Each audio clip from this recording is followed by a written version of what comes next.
Hello, welcome back to the FIFA eClub World Cup. We are live from Paris. We started with 16 teams, and now we are down to our final 8 teams. It is quarter-final time. We've had a great couple of days of excitement, of devastation if you've been knocked out early, but we do have our final 8 teams now, and this is where it starts to get interesting, Spencer, isn't it? Of course, I mean, this is knockout very much now. You can't afford to start slowly.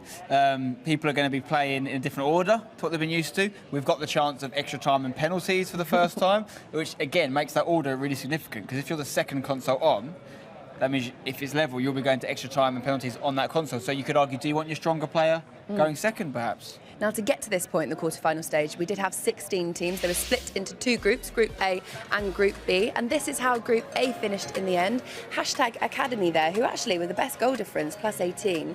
They won 6 and drew 1, so they finished top of that group, followed by FC Basel with 15 points, Schalke and Arte Virtual.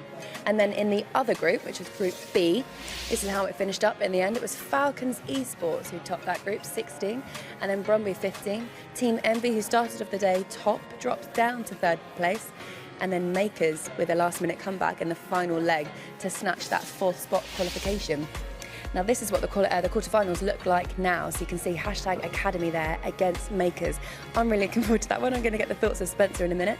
And then you can see FC Basel taking on Team Envy, Brondby against Schalke, and Falcons eSport against Arte Virtual. Now, all of these quarterfinals are going to be happening at the same time in this very arena. It doesn't get much more exciting than that, does it? It really doesn't, you know, and the best thing is, like you say, all the teams are here, all the last 8 teams are here now, all crowded around each other. It's kind of staggered in that these 2 teams here are the 2 lads, the 2 groups that finished top of their groups, and you've got the guys they're playing, and you've got 2nd versus 3rd here. So this is really where you have to come through. And I said it all weekend, if you just get to the knockout stages and you can time your peak for this point, that's all that matters. We could see a team that's just scraped through, like for example Makers, got through on 0 goal difference, end up going win the whole thing. They're definitely capable. That was crazy as well, the 0 goal difference. They conceded 40, they scored 40. Now, against your boys, hashtag Academy, who I mentioned earlier on, have a goal difference of plus 18 and actually scored 43. These guys don't let in goals, do they? How are Makers going to beat you?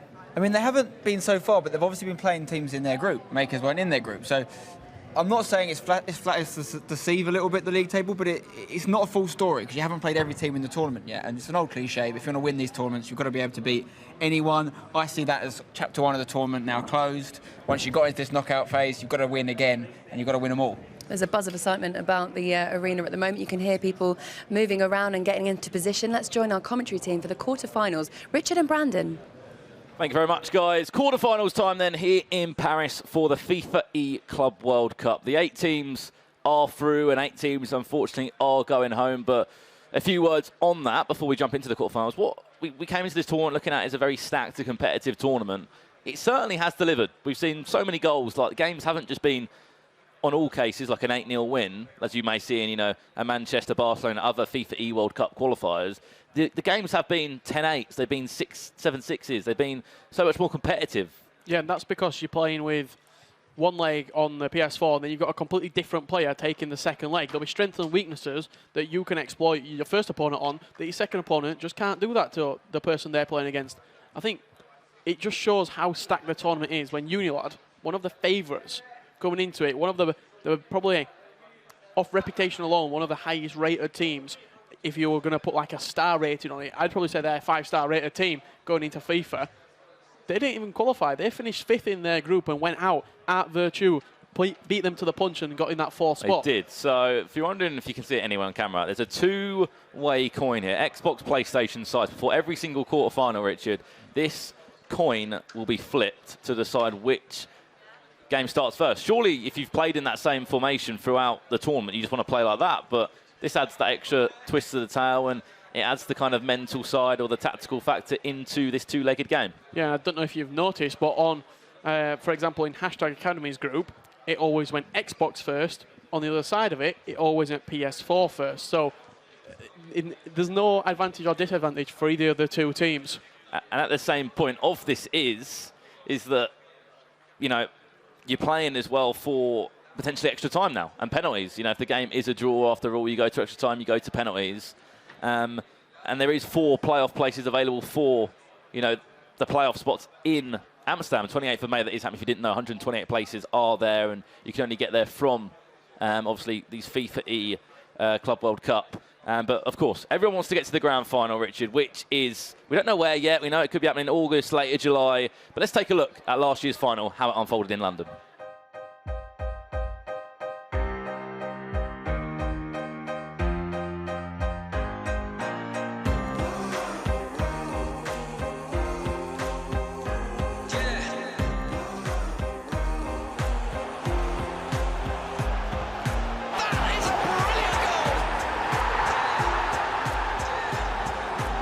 Saw the frustration on Vito's face. A massive, massive lead for Gorilla here in the grand finals. It's got to be! And Gorilla scores! England are victorious in London. Spencer Eden, aka Gorilla, is the 2017 FIFA Interactive World Champion. And you saw it there, obviously, an Englishman winning in England in the end. It was a long time coming for that man, Unilag Gorilla. Unfortunately, not through to the knockout stages right now. However, we've just got some news in about the coin flip we spoke about. All games are on PlayStation first, other than Basel versus Envy. Yes, so that means in that case, it's going to be Cody the Finisher taking on Aero first on every other console. And Hashtag playing it a different way than normal. It's normally Ryan that opens up on the Xbox. They're going to be starting on PlayStation with Ivan Lepania, a.k.a. Boris Legend. Yeah, so it's going to be Boras against Principe, Brondby against Schalke. That's going to be on PlayStation 4 first, and then Falcon eSports. It's going to be Royal opening up. I should say it's going to be actually MSSR. Yeah, obviously PlayStation. It's because he's an Xbox player, isn't he, normally? He played in an Xbox in... Should make it even more impressive. In Manchester. But the featured game will be Hashtag Academy up against Team Makers. And these two players alone... Hashtag Ryan, what a year this man has had, you know, consistent throughout the year. And then Ivan Lepania as well got, you know, that playoff place in Tropsy. And on the other hand of this, talk to me about Team Makers. Yeah, Kurt is coming on loan to Team Makers to help that man there, Ice Principe, try and get a playoff spot. He's not got that playoff spot for Amsterdam yet. Kurt, you've got to say, he carried him to them if you're looking head to head, if you're looking head to head and being harsh, he has played better. Kurt has played better in this. You can't, it's not being harsh, you're just looking at the stats. Kurt's picked up more points than Principe. He's picked up bigger wins when they needed to win. That last game there, he won 4-0. He got him into this top four now, and can we see a better performance from Principe when it means even more because it's just straight knockout right now? Well, as you know, that is the man that will be starting first.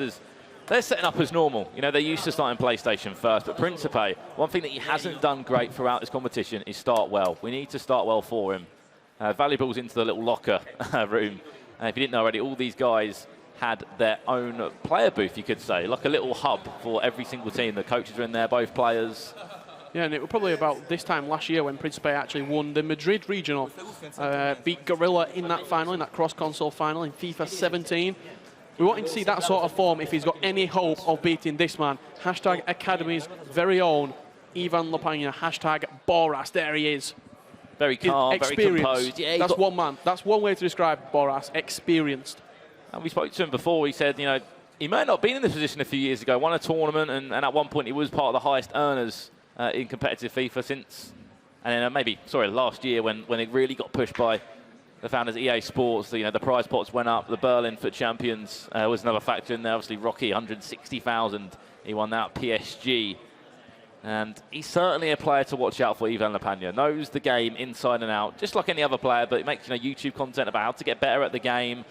And he's an inspiration to anyone out there that is looking to jump into FIFA. And this is the full bracket of the quarterfinals. That's how each individual game will be taking place. Any that stand out for you there?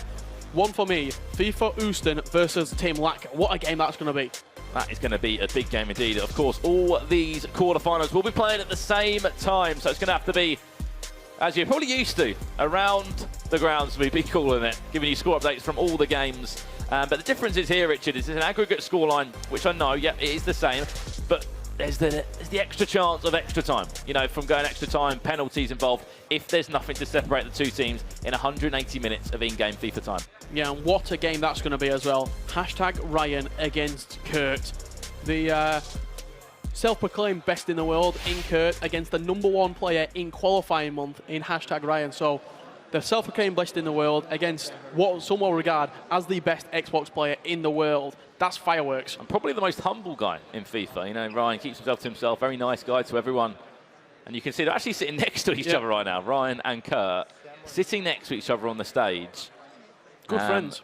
Yeah, of course, very good friends, you know, in the scene as it is, and they would have, you know, sparred against each other at some point, maybe on a best of 3, as you see a lot of the time. But the coach is behind Principe. When Kurt's playing, no coach involved, no coach needed. There you go, you can see them next to each other. Do you mean they're joking around at the moment? But I'm sure as soon as that whistle kicks off, or more importantly, when they get into their game, it all changes. It's all business.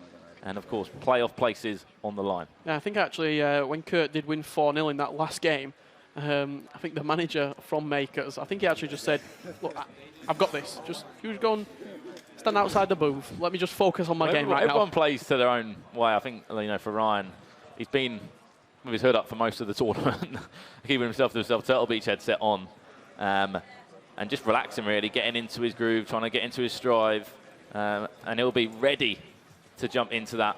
However, there is one game underway at this moment in time. It's Schalke up against, obviously, Brondby. What a tournament Brondby have had. Brondby have had a superb tournament. Yeah, it's going to be Fredberg up against Ideals. The PlayStation 4 clash taking place first. Both of these players finishing 3rd and 4th. So, quite a interesting way to get through.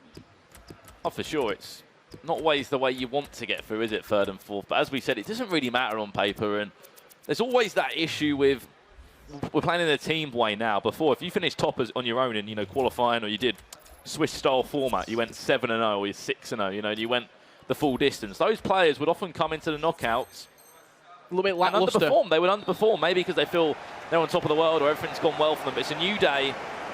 It's a new game of FIFA. And we will keep you up to date with all the scores as they go through. But we're going to jump over shortly to the game with all the eyes on. # up against Makers, a 2-legged game. Of course, we're kicking off with the PlayStation side first. Makers are used to it. # on. You know, you're thinking, what, it's just a change of console. Surely there's nothing in that. These guys have been used to playing in that format throughout these 2 days. Yeah, they have been. It's every little change that happens, it could affect you.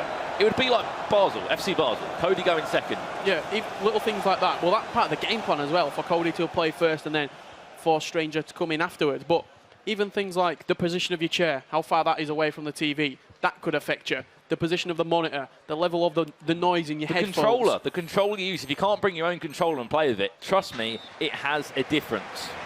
As crazy as it is, you know, it's not moving around as quick as, you know, you're used to. You know, they have the scuff controls, the # guys normally. I know Ryan didn't bring his one on this occasion this weekend. However, these are the differences that make the players play to their level. It makes them play comfortable. You've got to play it in your own comforts. You're not in your own home anymore. You're in Paris, you're in Europe, and you're at a big tournament with $50,000 prize pot up for grabs. $25,000 to the winning team, $15,000 to the runner-up. And then we go down from there.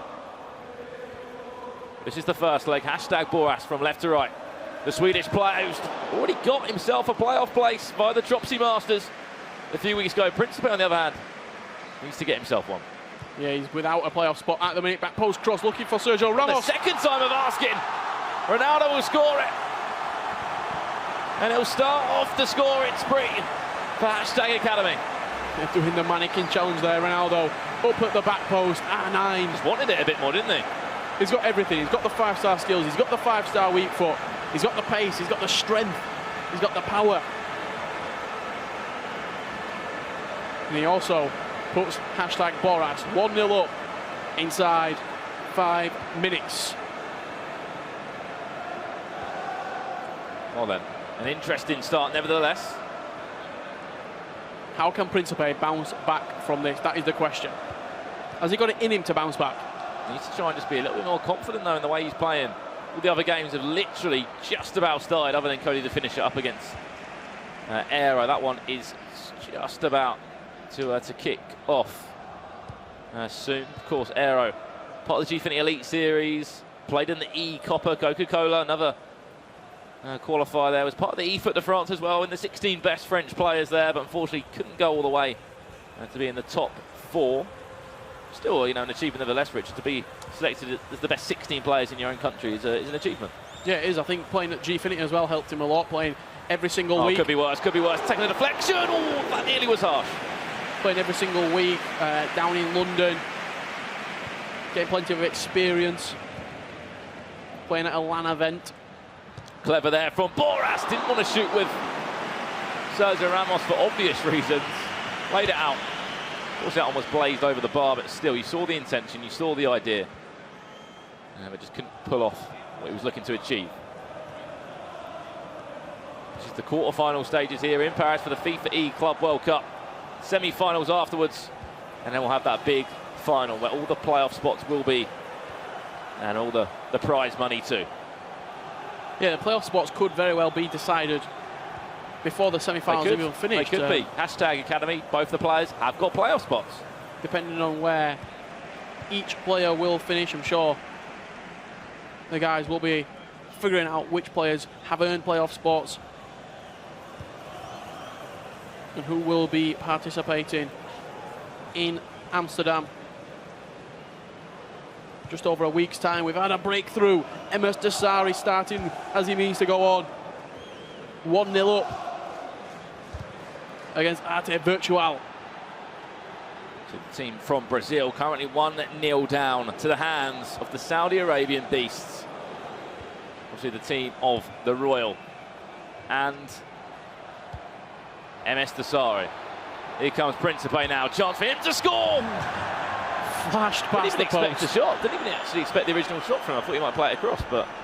Low driven across the goalkeeper with CR7, just centimetres past the clipping that inside of the post.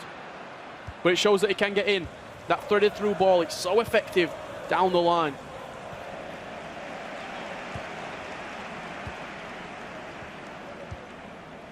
Still 1-0 here, only real 2 chances to talk about. Still goalless in the other games, obviously. Cody the finisher versus Aero. And ideals from Schalke up against Fredberg. Boras is a very tactical player, though. There's always a plan behind. Everything that has a purpose. He's very composed as well. I've never actually seen this man rage or get angry in the time that we've been lucky enough to cover these tournaments. A great year for Hashtag overall. Players are in the playoffs. Dream are Hashtag Harry, Aggie, Ryan, and the man on your screen right now, Boras. Is that the most players in the playoffs from one organisation, I believe? I think he could be up there today. 5 players represented from Hashtag. An interesting start, just trying to hold possession in the midfield for Boras right now. Obviously a strategy or a plan to try and pull out the midfielder Principe. Principe just has to be careful, he doesn't fall into this trap, and next thing you know he could be 2-0 down, could be 3-0 down, could just get worse for him. He also knows Principe is a very emotional player, so if he is pulling out his players, he knows that might get to him. He's going to be aggressive with his defending. He's not playing against someone like a Cody the finisher, who is going to be very possession-based as well. He's very counter-attack, very quick in his attacks, his Principe. Half-time, Schalke 0, Brondby 0 over there. Minutes away from half-time as well. MS Desari is still 1-0 up. Here comes Principe there, tried to feed it through. Patrick Vieira will stand strong. You look at Vieira, you look at Hullet. And Ramos, I'd probably say, De Gea, they're in everyone's teams, really. Yeah, the mainstays in everyone's teams. There's a few altercations here and there. Maybe Maldini coming in at right centre-back. Maybe right-backs are always a talk point as well. Team of the season, Azpilicueta. We've seen the new right-back as well from the rest of the world region. Mbabu, recently come into a few people's teams. And the Frenchman has broken the deadlock for Team Envious now. Could there be a goal in this one as well? That one's just over. But Aero Envy, 1-0 up. against Cody the finisher. A fantastic start for that man. He didn't play too well today, Envy. Spoke to Ice Vogel, he said, we haven't played well today. Just about scraped through. That's a mouth-watering tie. That PS4 side of things. Ice Vogel against the Stranger. Massive game. What a game. That's a PS4 final. That's a console final right there. Well, half-time, 1-0 in this one. 4-2-3-1. Seen quite a lot being used over these past 2 days. Both players playing the 4-2-3-1. See if there's going to be any changes. You see there, you've got Heung-min Son, you've got Sergio Ramos actually not starting, Brandon. You said he's a mainstay. Desai and Ferdinand, the two centre-halves for Principe. It does like a little bit of a change around. An out-of-the-hat, or outside the box, I should say, pick. I remember last year, Nainggolan, Koulibaly, Florenzi all used. There's no Calcio A players involved this time round, though. Maybe on his subs bench, there might be someone. I imagine if he does make it to the playoffs and that Calcio A team of the season is available, we might see a couple then. I guarantee Milinkovic-Savic is in a lot of people's teams. And we spoke about that Basel against Envy clash. Cody the finisher, getting one back against Aero. And more importantly, MS Dasari 2-0 up now in that game as Principe tries to defend this one from Boras. Will go for a goal kick in the end. A poor start from Arte Virtual.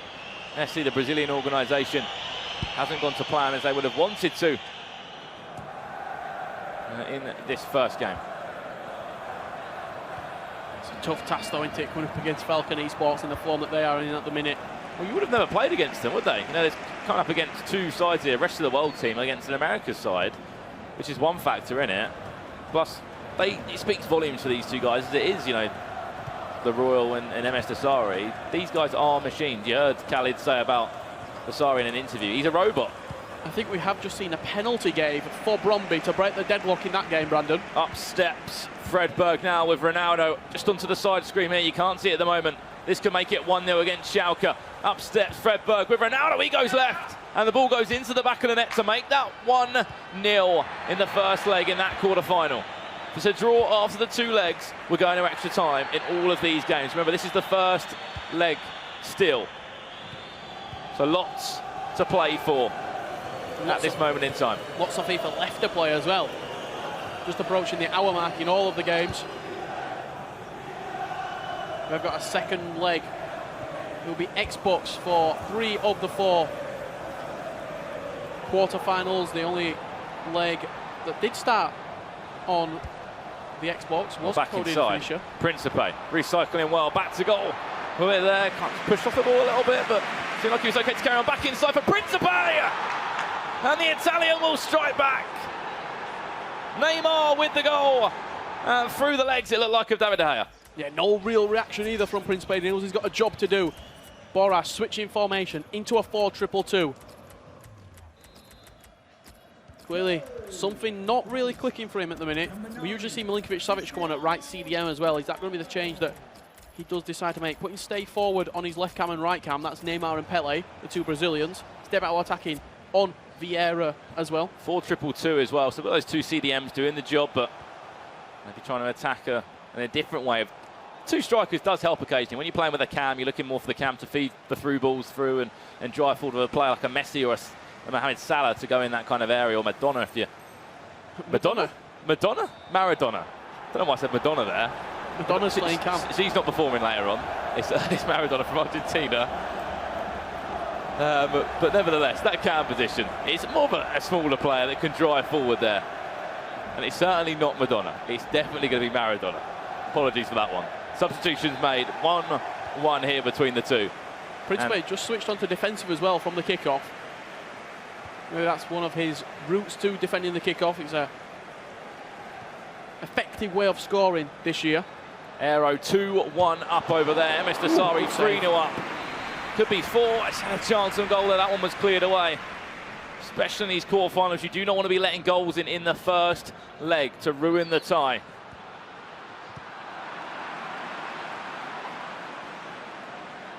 And just 25 in-game minutes left here in the first, and then it will go over to the two guys that are still sitting next to each other, maybe not talking as they were. # Ryan up against Kurt, the Maltese FIFA player. the free agent, obviously just on loan for team makers during this competition. However, Kurt, fluent in Italian, apparently. That's why maybe the move came together with Principe. Well, Dave, by the way, were actually telling me, over in Malta, I think it's half English, half Italian, they were telling me. You either learn Italian or you learn English. So, Dave, by the way, the man with all the facts. And a goal has just gone in there, 2-0 to Fredberg against Schalke. It was a penalty and then another effort. Really impressive player, Fredberg. He's turned up this weekend, has Fredberg. Yesterday, both of them have pulled their weight. Yeah, I think yesterday we both said on commentary there's something more to come from this Brondby team. Let's not forget, they could be back-to-back FIFA Club World Cup champions. They could be. Obviously, a different player last year, ex-Beck Sporting, now plays for Manchester City. Inside chance for Boras. He gave away a silly foul, but the duo there, FIFA Fredberg. And of course, FIFA Houston. Two Danish players really performing on the big stage. We have an equaliser from Cody the finisher. 2-2, all square in that one against Aero from Envy, which is, you know, if you want to keep it as a draw, it's going to make the next game very exciting indeed. David De Gea has a hole in his hand. Boras asking questions of his goalkeeper right there. I don't know if it was a lifted finesse there. David De Gea did so much better. So much better. You said you've never seen Boras rage. It was a smile. He smiled. He did smile afterwards, but very, very... I think it's one of the smiles when you're annoyed. Yeah, maybe. You've got to smile instead of raging. Questions asked over David De Gea. Near post finesse shot. Beats him. But that, from that team of the season's on. If anything, though, Richard, that is what Principe would be just praying for right now, a winning start to this game, because more times than less, he hasn't been able to perform, unfortunately. MS Desari, nobody is looking to stop this man other than Ice Vogel at the moment. 4-0 up. That Falcon game in the right bottom corner, that is 4-0 up now. Literally just came on, they did score. This is the state of all the games at the moment. Brondby, left bottom corner, 2-0 up. 2-2, FC Basel, as someone just scored there. Aero may have just scored to make that 3-2. We'll just double check the score's coming. Yes, 3-2 Aero. Principe leading 2-1 up against #Academies. Boras. And as you said, MS Desari, the train is not stopping for anybody. Steamrolling through the competition. 4-0 he leads. 14 goals, make that 15. Scored already in these quarterfinals. #Boras has just equalised after a little bit of unfortunate, play that didn't go well for him. He's got a goal back. 2-2. So he switched into a 4-2-2. He then switched back to the 4-1-2-1-2. Scored directly from kickoff. Did Boras, just went onto his custom tactics, stay back while attacking for Kyle Walker. I think he just wants to take this into an even affair, let Ryan have the best possible opportunity to get a victory over Kurt. You must be feeling nervous, though, coming into a game that is technically just the best of one now, because it is 0-0. The 2-2 is literally a 0-0 in some aspects. No away goals count. However, if it's a draw at the end of the 90 minutes in the second game, extra time will be needed. And it will be played on the second leg console. For example, if Ryan was drawing against Kurt after this, they would go to extra time on that console of Xbox. Plenty of time left, though, for a winner in this game.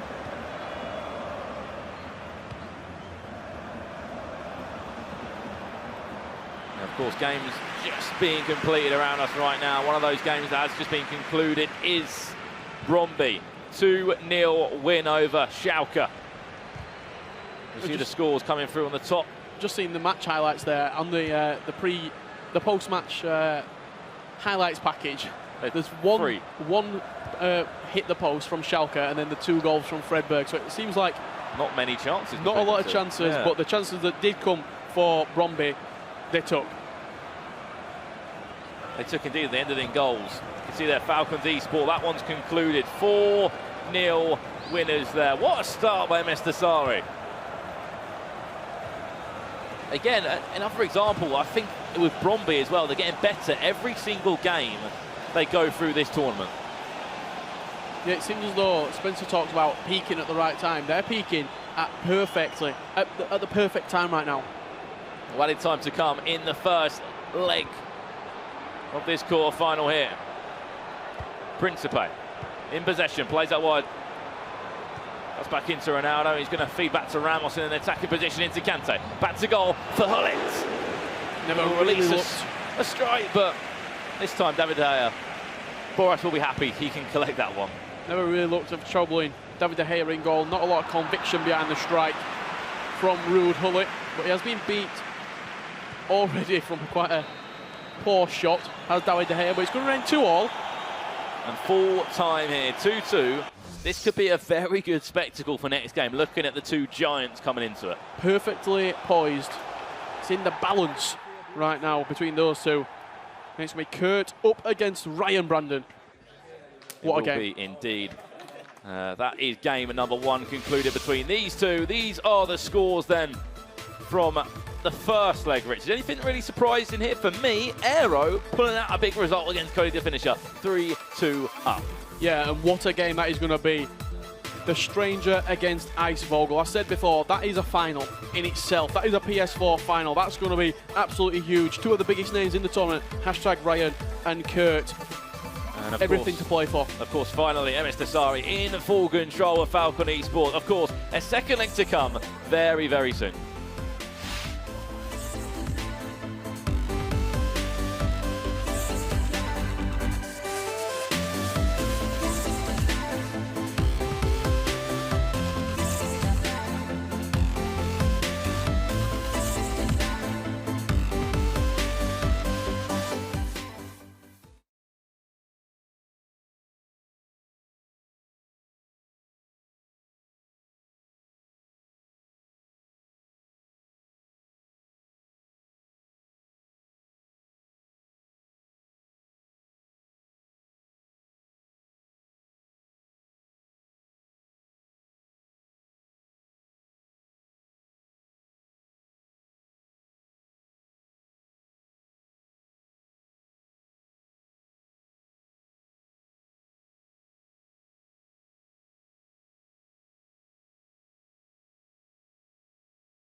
Hello, welcome back to the FIFA eClub World Cup. We are live from Paris. We're at the quarter-final stage. 16 teams started, and we're down to our final 8. The quarter-finals, of course, played across 2 legs, one on the Xbox and one on the PlayStation 4. We've had 1 leg. We're about to embark on the second to work out who our semi-finalists will be. So here's a reminder of the scores, then what you've just seen from the first leg. Hashtag Academy and Makers drew that.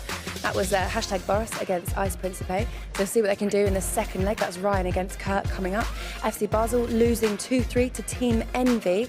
Brondby a 2-0 win over Schalke. And Falcons eSports with a 4-0 win over Arte Virtual. Sports FC is just next to me to discuss this. Falcons 4-0, I mean, that is a commanding lead, isn't it? Yeah, I wouldn't say it's unexpected. I'd say that's the one that looks pretty much tied up. I think you could probably sleep nicely if you're a Falcons fan. Don't go to bed, though. They're probably going to be in the semi-finals. But, yeah, they're looking good. The other 3, though, even the 2-0 against Schalke, I'd say could be overturned. So lots still to play for, particularly in that beautifully poised 2-2 between hashtag Academy and Makers. Who does that work out better for? The only thing I'd say looking at that is one thing I noticed, obviously we have the coin toss now to decide which console goes first. The Makers guys are still playing in the same order they've been used to, which is PlayStation, Ice Principe, followed by Xbox, whereas it's been flipped for the hashtag Academy boys. So that could work in the favour of the Makers guys if they're used to that kind of rhythm now. Kurt loves a comeback as well, doesn't he? Does have a comeback. He doesn't even need to do a comeback. It's all level. It's literally 1 game to play for a semi-final place between Ryan and Kurt. The best man will win, I'm sure. Yeah, excellent. OK, let's get into it with our commentary team. Richard and Brandon. Thank you very much, Laura. And Spencer, you just heard it there. You know, Spencer just talking about the order and how it can have an effect or it can play a part. He's got every right to say that because we mentioned it. It will play a part. It will be a factor. You played 7 rounds of tournament action in your normal, could say, your normal function, your normal way that you function as a team. That's been changed and that's been flipped. However, Boras still, he's put in a great result there. A 2-2 is a great result. Bearing in mind the goal we did concede and then having to, to come and bounce back after that mentally, he did a great job at that. Yeah, and I think if there's one person who you probably want a lot of pressure on, it is Ryan, because he just seems to thrive under pressure. One of the best players on the Xbox at the minute. But on the other side of it, you've got Kurt, who is such a good performer. We've got here the Royal. He's 1-0 up against Brenner. Which just makes it 5-0. 5-0. Do you want to just pencil them in the semi-finals right now? Should we, Falcon eSports? That's not us being disrespectful to Arte Virtual, but they haven't really shown us anything right now. The Royal wants another one. These two have been incredible. I think the chemistry these two have as well is massive. They're very good friends outside of the FIFA scene. And they both want to put in, a good shift for each other. They want to ensure that they do not lose any games. I think it speaks volumes when you come into a tournament, you fly from hours from Saudi Arabia to Paris and you win your first game 7-0 on aggregate. We're underway in that game between FC Basel and Team Envious as well, Brandon. 2-3 on this occasion. And you said, what a matchup this is. The Stranger up against Ice Vogel. 2 Germans battling it out to see who goes to the semi-finals and who goes out of the competition. Both these players have actually already got playoff spots. Tell you what a performance from Aaron. Oh, well played. Well played indeed from the Stranger. All square. That's one thing he will do. He'll just clear a disadvantage in about a minute of real life time. Sometimes when you're watching the Stranger, it's just magical FIFA. Like, the way that he just plays that ball in and around the box. It's like watching Barcelona in the prime. It's just so good to watch. And there's a reason that a lot of other PS4 competitors say that this man, on his day, is pretty much untouchable. Well, how many times throughout the 2 days have we seen, the tactics that we have seen from Cody to keep the game low score and maybe lose 1-0 or maybe even win? The Stranger will wipe that slate clean in about 10-15 in-game minutes straight away. Goes out, he knows exactly the tactics he's going to perform. Doesn't really get angry at the game, Stranger, just keeps himself to himself and puts the scores. I'll tell you what, if Basel got all the way, you've got to be saying the game plan's worked perfectly. Oh, it has. Cody said he came out, he said, I'm not confident on Xbox. I'm a PS4 player I was now. an Xbox player last year, moved over to PlayStation, played about 20 games on Xbox, he said, this year, and his tactic was to just keep it narrow, and then let the Stranger come in and pick up the piece, and that's exactly what he's doing. Ice Vogel needs to wake up now. You know, he's had such an impressive year as well. Was the PlayStation winner in Manchester, unfortunately lost in the final. He was the man to beat Nicholas, though. He's the PlayStation champion right now. He is the best PlayStation 4 player in the world right now. You know, part of the Gfinity Elite Series where, you know, Envy really found their identity as an esports organisation. Of course, you know, really making the stage, making the names in all other esports, but for their method, a few others to get involved into FIFA now. To take that risk, I'm sure they'll be over the moon for coming in. Yeah, and Envy only getting beaten by that Roma Fnatic roster. What a series that was. Envy against Roma Fnatic. It will go down in FIFA lore. Yeah, crazy. One of the best games I've cast on as well. I think it was Patrick Vieira, 4-4. Somewhere 90th in there. minute. Yeah. Obviously, Zimmy will be in those players alongside Ranners from Roma. And both of these two players are watching right now on the screen. They are. They've already booked their places. Both top finishers as well. That is a pause cues by Ice Vogel. The 4-2-3-1 from the Stranger. Maybe he's noticed something that maybe he can change. Going to 3-5-2 potentially at the back. It's the change that most of the time we're seeing a lot of pros using right now. I imagine Ice Vogel is using that 4-2-2, which he does tend to stick with. Just seems to be like a second or two of pressing the ball, though, Ice Vogel at the moment. Look how panicky he is round the back, trying to just swap the players, cursing round. He just, oh, there we go, he's done it finally. But at the time, he was, you know, flicking around, player switching, just couldn't really seem to get the timing of an interception well. It was always one move behind him. And if you're one move behind the Stranger every single time, you're going to be in a bit of trouble. It's the way that he just pings the passes first time. Effortlessly. Big cheer. Where's that cheer come from? Brondby have scored again. FIFA Houston this time stepping up. The duo that I would say are just like Team Falcon. Both players putting in 120% effort, ensuring they're getting results. FIFA Houston in 2 minutes has scored a goal. 3-0 in aggregate.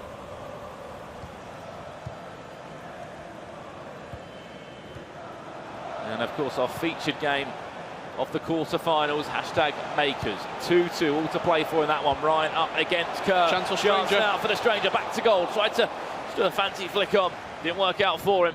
Yeah, Kyle Walker, very, very quick to snuff out the danger there. And here we go. We're going to jump over to hashtag. Just watch this attack through. Kante brings it forward for Ice Vogel. One more chance before we leave this game, of course. Still giving you full updates throughout it. One more chance from Ice Vogel. Back to goal. One more inside. Messi there, he's got that left foot. We know he can strike it well. Yeah, I'm surprised we didn't see a low-driven shot across the goalkeeper there from Lionel Messi. Look at the gaps. The gaps are appearing in Ice Vogel's defence at the moment. Just doesn't seem to be able to defend well. Yeah, poor pass from R9 though. That would have been a more clinical pass. And over to hashtag the Makers now. Updates from all, we will keep you informed. And Falcons are running away with it right now. Oh, no, they have conceded the goal. Still 4-1 up though. 5-1 up, sorry. They've scored so many goals throughout this tournament. Yeah, at the minute we've got 2 games which seem to be going towards pretty much finished. We've got a 5-1 and a 3-0. And then we've got 2 games which are perfectly poised. 2-2 hashtag Academy against Makers and 3-3 Basel against Team Envious. As you said, when we get into the semi-finals, that's when playoff places could be decided then. It might not even be in the final where they're decided. Yes, on paper they would be, but if hashtag get there, if Makers get there, Kurt's already got a place. So it just, we're going to have to get our thinking hats on a minute and write it down on all the situations and all the methods of how players can qualify. But this is the last chance for them. Brondby have conceded. Have they scored? Conceded. Schalke 3-1 over there. Could see a comeback on the cards. Tim Latka in the hot seat there. But maybe we could see an extra time from either this game or FC Basel. More chance of FC Basel. That one's nearly at half-time right now. This one's only just kicked off, of course. It'll take a lot of effort and maybe some fortune to go into extra time. I'm sure these guys both won't want to. Back to goal. Kurt there. Well read by Ryan, and a few words on hashtag Ryan right now. This year he's been incredible. You know, we followed him, we saw him in Munich last year, playing for Excel, played against Maestro. Was it Maestro, I believe? He played against someone in those finals, was 2-0 down after the first game. Got himself a goal back, went on 1-3-2, got himself a place in the grand final. And then the talk started with hashtag, and next thing you know, moved on there, now a Red Bull athlete for hashtag as well. Yeah, it's been a great journey for Ryan, and it's been all Ryan in his first 10 minutes as well. Kurt comes forward now, though, with R9. His chance to try and strike a goal. Back to it, and just wide in the end. Was Kurt playing in that dark strip. We've seen another goal from Schalke and Tim Latka. 3-2 now the score in that game. I said it was pretty much all over. It's far from it. And you can see the pain the controllers have to go through, being jammed. Now, everyone has a different way of playing, so I'm very calm on the controllers.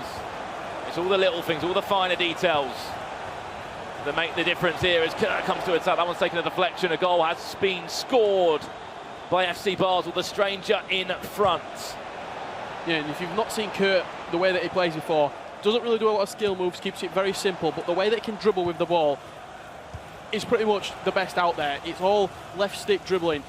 Sometimes uses the L1 as well, just to move the ball so effortlessly but around. Just create space because his opponent will dive in. Just watch when he gets it with R9, CR7. He just moves it left to right, left to right, left to right, then creates the opportunity, loads you in shot. And you said we were in for a game, Richard.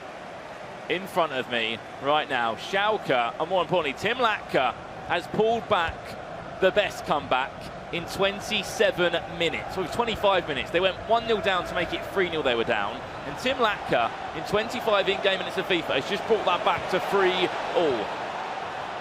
All games, other than the Falcon Arte Virtual, is tight. Other than the Falcons game, every other game is very tight indeed. Everything to play for. I don't know if that was being headed back to the Haya or nearly Ruud Hullet got involved.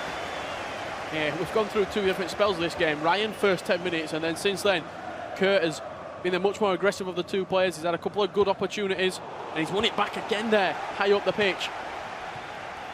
See their scores coming through, being updated constantly across the top of your screen. More turnaround from Schalke. Kurt, finesse, surely didn't want to do it in the end. Block. I'll tell you one thing, Ryan's defending has been good. The timing of the tackles has been incredible. Yeah, bodies on the line for Ryan. Well, it's right now. Ramos of all people at the back post for Messi, and what a save! David De Gea. Slightly off balance was Lionel Messi when he went to knock it in on the rebound, but David De Gea with a huge save. You know, a man that is criticised some of the time, and you know, we don't blame him sometimes, but that's the reason why he's got those special foot items. Lovely ball across. How did he even see that one? It's been coming. Kurt's been all over him for about 30 minutes right now. For 20 minutes. What a ball that is. We can see it on the replay. Just to cut open that gap between the centre-back and the right-back. Watch that one and appreciate it. Unbelievable FIFA at this level.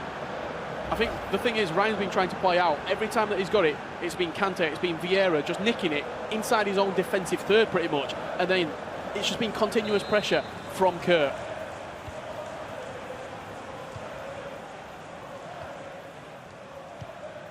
However, Boras has been behind before as well, and I'm sure Ryan, throughout the tournament, has had to suffer a few setbacks, but sometimes that's where you need to get better in tournaments. More LAN experience as well. Hashtag had a fantastic group stage. And Brondby back in front, 4-3 over there. See, hashtag topped the group, 19 points. Could he get a goal now? Is he onside? Yes, he is. Maybe not the most prettiest of the goals, but they all count in the end. Take a deflection under the arm of David De Gea. And who scored over there? I think it was Team Envy, Ice Vogel, for that game right now.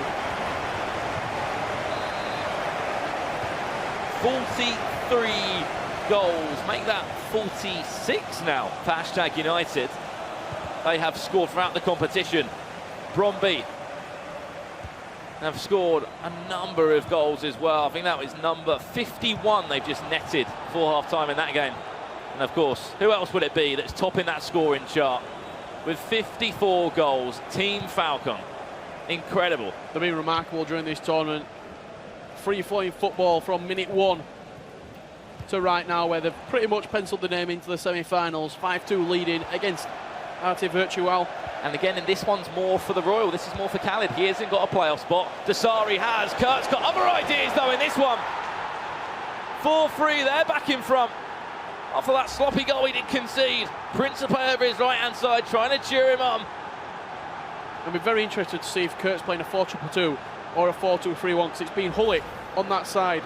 Both goals have come from the overman, like the overlapping player. On that occasion, it was Hullet. He was the man on the right-hand side. He was free, slotted past the goalkeeper. You can see Boras there behind #Ryan and Principe playing cheerleader. Well. It's been the theme throughout this tournament. Teammates behind you. This is a team effort. Normally in competitive FIFA, it's a solo effort, isn't it? You go out to win the tournament yourself. The quite prize a lonely money. place sometimes when you're just sat on your own. You've got your headphones on. You're playing. Right now, you've got that person behind you willing you on to win. 2 minutes added time. Currently just in front of possession though. For Kurt, skill dribbling in full action here from Ryan. Back to goal. Well played. Very well played indeed. Fake to go one way, just let the ball roll across his body. We know what R9 can do. He can go on his left, he can go on his right. And he's done it again. Yeah, and that's Kurt's mistake. You've just got to hold your hands up. He's tried clearing the ball. It's bounced off of Ryan's player. He's intercepted it, and then Ryan and R9 do the rest. What a game we've got on his hands right now. 4-4 on the stroke of half-time. This has got penalties wrote all over it. What a fantastic game indeed. It has been. There goes the half-time whistle. Kurt, again, he's one of those players that can be affected psychologically if something isn't going well for him. You can see him there with Principe. So Kurt is actually playing 4-2-2, as I thought he was. We're interested to see if Ryan does decide to change anything. Sticking with that 4-1-2-1-2. And what a man to have over your shoulder. A man with so much LAN experience. Ivan Lapagna. What's he saying to Ryan right now? Maybe contemplating the 3-5-2 change. We've seen Ryan switch into that 3-5-2 time and time again. Is it going to be a 3-5-2? He's sticking with the 4-1-2-1-2. Ronaldo for Ryan, getting both goals. Ruud Hullet for Kurt with the brace. I don't think there's a calmer team in FIFA than them two, like Boras and Ryan. Very calm, very humble guys. And a full-time, our first full-time. You said pencil him into the semi-final. I think you were right there, Richard Buckley. Get the biro out now. 5-2 for Falcon eSports. 4-0 win MS Dasari, and then a 2-1 loss. Actually, that one goes in. He's taken a ricochet or two, bounced up on a half volley. R9 on the score sheet again, and Ice Vogel, the Kingfisher, has striked as well. 5-4 in that one. Is that the Bird Sanctuary open? I think Ice Vogel. Get it open now, because the bird has arrived. The bird is soaring. Wow. 90th minute winner, Ice Vogel. And we said that was going to be a huge game. All-out attack for Stranger, I presume, now to try and get himself back in this game, but this is an end-to-end game with all the eyes on. It's kind of gone both ways, hasn't it? Kurt's gone in front, Ryan's equalised on 2 occasions. Now Ryan's in front saying, what have you got for me now, Kurt? Yeah, now Kurt needs to be more aggressive. He has to come out. Oh, and he's just done that. There we go! No reaction at all. End-to-end FIFA right now. 6 goals between the two. Kurt directly from kick-off, getting back into the game. And you're thinking now, how can you not hold on to a 1-0 lead? How can you not build upon it? At this level, it's very difficult indeed. We see team of the season, Luis Suarez. Standing up for a breather potentially, or something's not going for him. Ice Vogel, that game is over.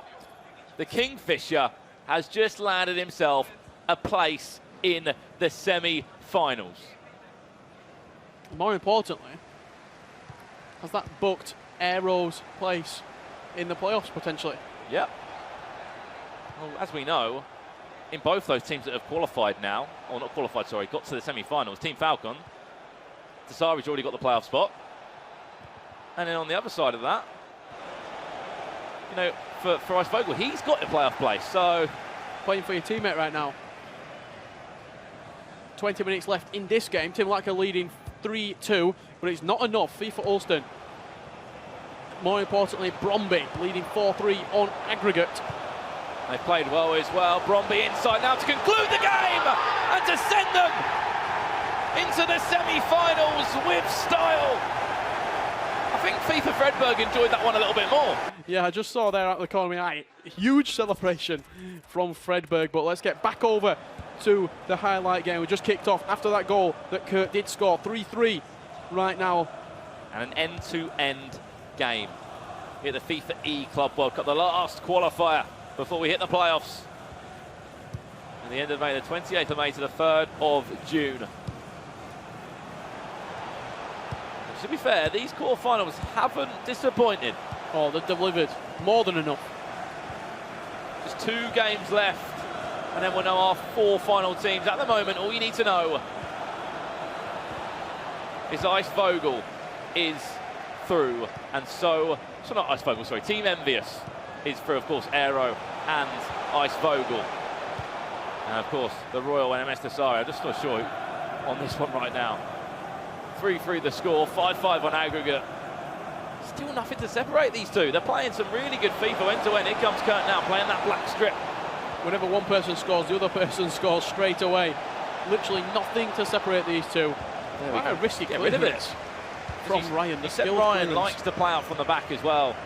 I'm not sure if that's a hashtag thing. I know that period, you know, hashtag Harry enjoyed playing out from the back. It's not always expected. Sometimes it's a little bit more unpredictable, but risks come with it. I think when Tass was at hashtag, that was something that he brought onto the team, playing out from back at all costs. I think that transcended onto Harry a little bit, and now you see Ryan rarely clears the ball. Cut, half turn. Will often try and play out from the back. You'll probably see it here. Well, that was Ramos there, who's pressing the ball right now. And to be fair to him, he's nearly won it back. Half turn from Ramos, he's won it back again. Ronaldo now from the edge of the box, left foot finesse. And that's how playing out from the back can cost you. He tried switching it. He's been caught out once again, Ryan. Sometimes just get your foot through the ball. Reset the play, reset the formations. He won it back, though. Salah's not really got any right foot. He's got that 2-stat weak foot in game, so you're going to see players switch it onto his left at all costs. We know how dangerous that threaded through ball can be down the line. Advantage played by the referee there. Vieira into Hullet. Kante will recycle now back to goal. Chance inside, Ronaldo! What a tackle from Superb Ramos. block. Mohamed Salah's on the field as well. And straight down the other end. Tiki-taka-esque football. He's waiting for the overlap. He's got it. Messi on the left foot. We know what he can do. I've mentioned it all game. The last-ditch tackles, maybe not just from Ryan, but from both players, has been exceptional. Yeah, what a great piece of defending from Kyle Walker. I don't think the shot was going to create any danger. Didn't seem to have the shot power behind it, but still throwing his body on the line. Last-ditch defending. And we're getting closer and closer to extra time. If it goes there, it will be played on this console. Watch for the overlap. Mohamed Salah over to Luis Suarez. And instead, it will take a deflection, go out for a corner, played short.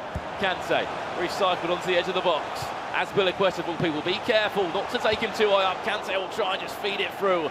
A rush pass, a forced pass. That won't work on this occasion. Yeah, look for Hullet there, right cam. He's been the spare man all game long. Can he create something? Something we saw a lot more in Barcelona. You know, Hullet that right cam, back post header is not really a thing anymore, but at the time, it was more used.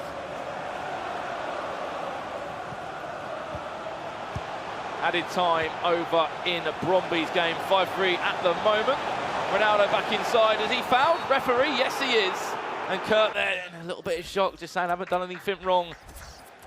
Free kick just on the edge of the box. Look at that for a bench though. He hasn't gone for the bronze bench. 96 Kevin De Bruyne coming on. for Ryan at left centre mid. He's got that 5-star weak foot. And I've just seen the amount of passion come out from Brondby there. Quite a big all the crowd team, as well, the coach, the manager, both players, hugs all round for those guys. 5-3 winners. You can see at the top of your screen against Schalke. This is the only game left, and it might be going to extra time unless there's a goal to separate them. Free kick, maybe something special. Look at the angle, he's looking over that one now. He's going to give it to Kevin De Bruyne. Suarez plays to Kevin De Bruyne. Well played, very well played. I thought he's going to go into that left bottom corner, let it roll across his body. Kurt had no idea that was coming. Once again into the box. Azpilicueta involved. Kante. Hit it. Surely there, and he's going to get counter-attacked. Is it 2 against 2 at the back? He's in. He's through. Is he offside? He's just played the offside trap. Ronaldo. De Gea. He can't stand strong. All came from Ryan's corner. One place. You never want to lose the ball. It's from your corner. Simple. He recycled back to Azpilicueta, played into the midfield, and it was like a, 5-10 yard ball, misplaced. That may have just cost you a place in the semi-finals. Switching into a 3-5-2 now, has to go forward to try and force extra time. It's Salah and Marcelo out wide. Kante and Vieira in those CDM positions. He's putting stay forward on his wide players, getting behind and cut inside. Expect to see the pressure and aggression going up. Though we've seen it a lot that these guys, when they both concede, they just go and score straight away. You know, they both have got that mentality they need. And if you're looking now what he's doing, the custom tactics are being changed, and the pressure's going up, the speed of build-up play, all the little intricacies that you may not understand as a casual player. Let's not forget as well, Ryan does have kickoff. We know how prevalent kickoff is this year. You can create a chance directly from it. Let's see if he can on this occasion. He has to, if he wants Hashtag Academy to be in those semi-finals alongside Team Envious, Brondby and Falcon eSports. Of course, he's going to have possession from that kickoff, and it's how he uses the ball. Now he tries to bring out Kurt. Coming off the pitch. Messi off for Kurt. Is that Pele on? Replaced by number 21, Neymar, sorry. Has come on for Messi there.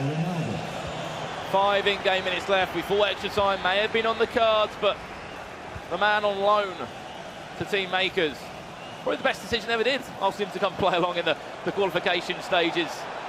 See, back in April over a weekend to get themselves to Paris, where 16 teams came yesterday. Only 5 remain, of course, 3 already in the semi-finals. Just this one to conclude, then we'll have 4 teams left. Could be game over. He's just trying to find a pocket of space. Just keeping the ball is Kurt. Very sensible play. Jordi Alba. Keeping it in good areas as well. If he loses the ball right now, look how far Ryan's got to travel to get it. He's not keeping it in his own defensive third. He's keeping it away from his goal. Well, as we see an equaliser, it would be a special one. Added time of 3 minutes. We know the game will play on a little bit now, but Kurt, he's experienced. I think that's game over, Brandon. He won't let him have that ball back. Probably clear out for a corner. He's done exceptionally well there. He's gone all the way through. Ronaldo there will have one more bite of the cherry. Kurt smiles all round. Is it over? Referee, are we finished here? One more shot of goal. Is that over? Yes, it is. Team makers book their place. The 4th spot in this semi-finals. Commiserations to Hashtag Academy. What a performance from that man, Kurt. Whenever team makers have needed him, he's come out and he's provided the goods. What a result. Well, let's have a look at the results from the quarterfinals in the end. We didn't need extra time here, but that is it. Icevogel, 90th minute equaliser in the game, which made Team Envy go through. You can see that 1 second down. The game we just witnessed there, the featured game, Team Makers, that was end-to-end. And then, of course, the 2 other fixtures, Richard. Yeah, Brondby, 5-3 victory over Schalke eSports, and no one wants to face Falcon eSports. 5-2 victory, but let's have a look at the semi-final draw. Who will be facing Falcon eSports? It's going to be Team Envy. Ooh. What a tie that is. That's going to be interesting as well. That means the Kingfisher, he won't be meeting MS Dasari, or will he? He will be in, yeah, because he's playing over on the PlayStation side, isn't he? He's normally an Xbox player, MS Dasari. However, he's come over to the PlayStation for this event to allow the Royal to go on his Xbox. We're going to see a clash again for the 3rd time in not that long of a period. We see them clash already in the competition. We've seen them play in Manchester, and what a semi-final we're going to have. And of course, Makers up against Brondby. However, over to Laura, who is with one happy man. I think he's happy. How are you feeling? I'm good. That's not the way I wanted the game to go, though. Right there, you see that area right there? That could have been a crime scene right there. I could have called the police. What almost happened over there?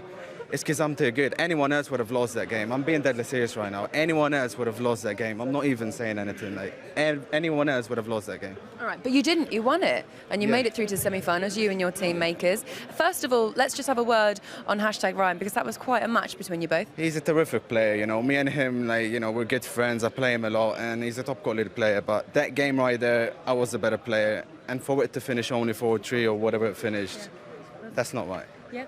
When we were speaking earlier on, Spencer and I, we said something along the lines of that your positioning hasn't changed. You were always the second player, and when the coin flipped, you stayed the second player. Yep. Did you feel that that was a benefit to you because you were comfortable in that position? Not really. I think it's best if I start first, hopefully in the next one. But, like, you know, so far so good. Yeah. You played Brondby's in the next round. How do you feel about that? Confident. Really? Confident. Yeah. Confident? What makes you confident? Because you just feel like the better player? Yeah, obviously it's a team game though, so it's not just dependent on me. But yeah, we're confident. Yeah. And what about your teammate then? I know that you feel very confident. How's he feeling at the moment? I'm sure he's feeling good as well. You know, he's really happy. But I think he's just got a playoff spot as well, so that's really good for him. Well, Kat, congratulations. Thank you. You and Makers are in the semi-finals. Well done, you. Thank you very much. All right, Spencer, over to you. Thanks very much, Laura. I am here with the main man, MS Dasari of Falcons, flying high, going up, Battle of the Birds. It's the Falcon MS Dasari against the Icebird, the Kingfisher, Icevogel next time. You've played him a few times before. Are you confident? Yeah, I'm really confident. Played him in Manchester and here. The first time I won, and this time he. And I hope the better player wins. So it's a decider in many ways. Obviously, you and your buddy, the Royal, doing very well. Probably a lot of people's tip for the tournament right now. If you get a win against the Envy guys, you'll be going up against the winner of Brondby versus Makers in the final. Have you got a preference? Are you thinking that far ahead? I think that both teams, we have won them in our group. So whoever who come, I think we can make it. Okay. They could make it against the Makers. Listen. This guy, MS Dasari, could be winning 2 back-to-back massive championships on FIFA. He won in Manchester. Could he win along with the Royal here in Paris? Stay tuned to find out. Back to you, Laura. Thank you very much, Spencer. So there you have it. We started with 16 teams, and we now have our final 4. So here's a confirmation of those teams that made it through. It's Makers against Brondby and Falcons eSport against Team Envy. And that will lead into the final, which we will show later on. But for the semi-finals, you can join us at 2:30 for that one, for the FIFA eClub World Cup. We'll see you then.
that could have been a crime scene right there. I could have called the police. What almost happened over there? It's because I'm too good. Anyone else would have lost that game. I'm being deadly serious right now. Anyone else would have lost that game. I'm not even saying anything, mate. And anyone else would have lost that game. Hello, welcome to Paris for the FIFA eClub World Cup. It's an official qualifier in the road to the World Cup later on this summer. Now, if you're only just joining us, you've missed so much because we are all the way to the semi-final stages and 16 teams started in this competition. And now, Spencer, we have our final four.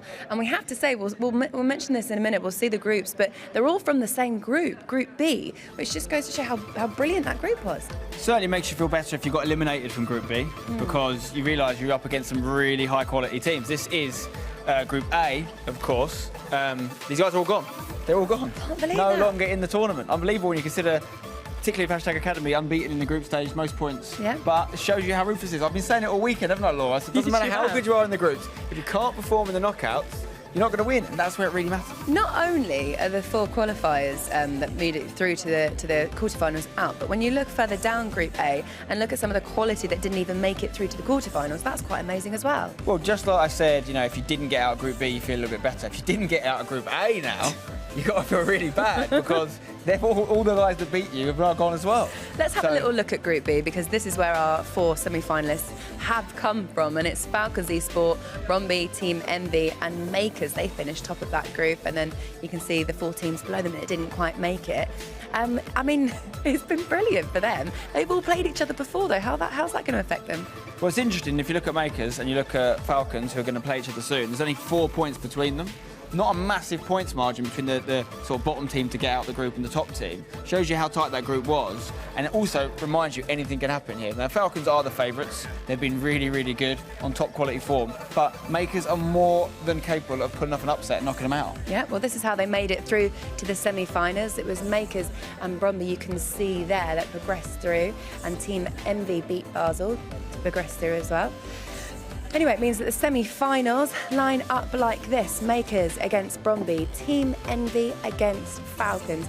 I'm going to ask you to put your money on something, Spencer. Who do you think is going to make it through to the final? Oh, that's tough. That's tough. I mean, you definitely say Falcons over Team Envy. Even though Team Envy did beat them in the group stage, I think they've been better over the tournament. I think they're going to pull it out of the bag. Makers versus Brondby is a really hard one to call. Makers have found their form when it mattered. But so have Brondby. Brondby have been sensational today.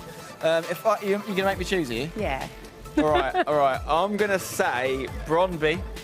I think they might do it. And let's not forget, they are the reigning champs in this tournament. And I'm going to say, this one's really tough. I'm going to say Falcons. I'm going to say Falcons-Brondby final. Really? Could be wrong. Have a look down the bottom of there. Icevogel and MS Dasari. They've got history, haven't they? They have. They played each other in Manchester, which was an event that MS Dasari won. Okay, big event to win. But then they played each other here today, or this weekend, and Icevogel came out on top. So, again, this is not very much a decider between those two. If you was to go with the current form, in the current climate, in the format we're playing here, you'd say Icevogel might do it. But overall, I just think the Falcons are too dominant. Excellent. All right, let's get into the semi-finals then and hand you over to Joe and D-Man. Thank you very much, Laura and Spencer, and they've pretty much just said it all there, Joe. You know, these guys did face all each other in the group stage, and it was a very one-sided affair for the Royal and Aero. Of course, that ended just 1-0 between these two, but Mehmet Dasari, who's going to be the teammate on the Falcons for the Royal, a 6-2 drop-in from the Icevogel. Got to get his pronunciation right. It's an important thing. He is the Kingfisher. Got to get his German pronunciation. Joe, you can help me with the German pronunciation throughout this one. Yeah. But Envious, they were looking so strong yesterday and just slipped away at the last, really. Icevogel being the strongest of the two and sort of being the man to carry them through. But the Falcons, they have two champions. The Royal picking up the victory in Sydney last year, and MS Dasari, of course, picking up the victory in Whistler in 2017 and in Manchester in 2018. He is the current FIFA foot champion, I guess you could say, from the qualifiers just a month ago now. Yeah, and there's just this match oozes quality. I mean, to be honest, the semi-finals right now, everything oozes quality, right? But I think this matchup in particular, a lot of people had the Falcons as the big favourite to win this one. They've come through, honestly, their quarter-final game, honestly, didn't look like too much of a problem for them. Mr. Sari gave them a nice little lead in that one. The Royal then converting it off into the win. For Envy, you know, I think they've had a solid tournament. The real, I'd say the wobbling point came in their final couple of games, which happened today. Yeah. Obviously, they've just turned that around and a really very come tight back game strong with FC Basel. It was very tight, but 92nd minute winner, I bebelieve. Yeah, exactly. I was Coming from actually Ice stood behind them watching that one, and as you're saying, really 90-second minute winner to send them through into this one. It seems like those wobbly last couple of games of the groups they've got over. We'll find out though. Well, when they faced each other before in the group stage, it was Aero and Royal that faced each other in the second game. So already a very dominant 6-2 lead given across the Aero to go into that game. So pressure was very much on the Royal. This time, of course, Royal starting out first off. And I wonder how it's going to work out, because it was Mr. Saria spoke to about the Icevogel game, and he said, you know what, he was a better player in that game, but he was a little lucky, and the scoreline kind of reflected that. It shouldn't have been such a large deficit. Now, I wonder how that's going to play. And the Royal has been scoring goals for fun throughout this group stage and knockout stage. He really has been the dominant player, has been very well performing. Obviously on his home console. We should mention that both the Royal and Mr. Dasari are actually Xbox players, but Dasari has switched over to PlayStation just for this tournament, which just shows the talent of the individual, really, who's able to do that and still win. Not sure how they decided that. They probably played a best of 10 on each console, and whoever won the most on which console they decided to, they get to pick which one they take as their home console. They were both champions in both Sydney and Whistler, and obviously in Manchester, which means they have played cross-console finals before, so neither of them are strangers to the PlayStation, as it were. Obviously, we're on the Xbox here. You can see the green background, which kind of signifies that, and the Xbox controller in the hand is also a pretty big giveaway. Okay, small pause, small changes. Sometimes these guys need to just make small adjustments. If you're just wondering, by the way, the Aero is playing in the white and the Royal in the red. It's fairly signified in the left-hand side of the match screen, so you know exactly which way they are playing at the moment. This is the first leg of the semi-finals. It is, of course, played out between both consoles, both players, and the aggregate score will carry over. It's not an away goals score, as per se, but there's a big chance straight away for the Royal there. The aggregate scoreline will carry on over, and if we were to end with a draw, it will go into extra time and penalties. We'll see if we get that far. Nice little start for the Royal. Bit of a chance for him. Now a chance for Aero to kind of settle any nerves that he might have. His final group stage game was, I think, ropey would be a generous word to call it. It was honestly quite terrible for him. Had no luck in there. Ended up making a real mess of things. But right now, he's the one that's pushing forward for the first chance and doesn't quite connect cleanly with that one. The keeper easily able to get in the way of it. And that's the first big chance of the game there. Gone for Aero. Might get himself right back in onto it, though. Neymar here on the edge of the box. That's a great bit of skill, and the shot safely into the hands of De Gea. Something. Ooh, I tell you what, Royal playing his way out of danger from the back four. Working his way forward now. Using the right-hand side. Of course, if you're unfamiliar with FIFA or FIFA eSports, then this is very much a fantasy football style mode. Players can pick and choose the best players in the world, including icons from days gone by, as Hullet gets nearly lucky with the rebound there, which is why you're seeing the likes of Patrick Vieira, Ruud Hullet, alongside the Ronaldos and Messis of the world. It was Ronaldo. R9 from Brazil, of course. And basically everyone's going to be using him, along with he's a monster. Of course, Cristiano Ronaldo, Ruud Hullet, Patrick Vieira that we're seeing here, also staple players in all these teams. There's Ronaldo now on the bottom side, gets past one man, in towards the other, and they're in. I'm not sure who it was in the end, Messi, I think, who got on the end of it. But somehow, I think, went between two defenders. He comes dashing in from the backside, and Aero, what a start he's had to this one. Let's have another look at that. It was, in fact, between the two of them, and Messi making that diagonal run. Keeper didn't know what's hit him, and it's 1-0 to Envy and 1-0 to Aero. When they faced each other in the groups, it ended 1-0 to Aero as well, so no surprises to see him taking the lead early on. The Royals got a bit of work to do here. Remember, was it Mr. Sorry? They ended up losing 6-2 in the following match. Will be against Eisvogel, so certainly that in the back of their minds, perhaps the Royal realizing he needs to try and work this one and give his teammate a chance, because Eisvogel was certainly the stronger of the two players on the envious lineup, absolutely dominating the scene throughout today. And it was him that just got themselves here in the semi-finals after that quarter-final last-minute goal. So Messi trying to turn it around for the Royal as he works his way through in the red. Tries to slide it down the middle, and Sergio Ramos steps out strongly for Aero and sets off striding down the left wing, waiting for Marcelo to make that run. Pull it, getting forward. Now Messi back in the mix to CR7, Ronaldo. Down the wing, Neymar ahead of him. Kyle Walker tries to lay it back. Vieira just trying to find a bit of space, gets it back to Vieira. Now Hullet, the solid combo throughout almost every team, and that's surely a free kick on the edge of the box. Now real goal-scoring chance once again for Aero. Yeah, very central here, and most likely going to try play into the feet of someone inside the box. Very rarely you'll see them take a direct shot, and there it is to Ronaldo, who turns too many men in the way though, and that has gone out for a throw-in. It actually came off one of his own players there, so throwing for the Royal, giving him a bit of a breather after that foul just on the edge of the area. Just to keep you informed, our second semi-final is running parallel, although a little bit behind this one, so we'll keep you up to date on that one. Currently 0-0 is the score over there. Makers versus Brondby, that game. That's a big chance, and that's a goal! Number 2 for Aero. Small, muted celebration from him. He knows there's a long way to go, but the Royal head in hands, and he knows he needs to make some changes. This is not working out for him as we approach the end of the first half. And for Aero, I mentioned that last group game for him that really went pear-shaped.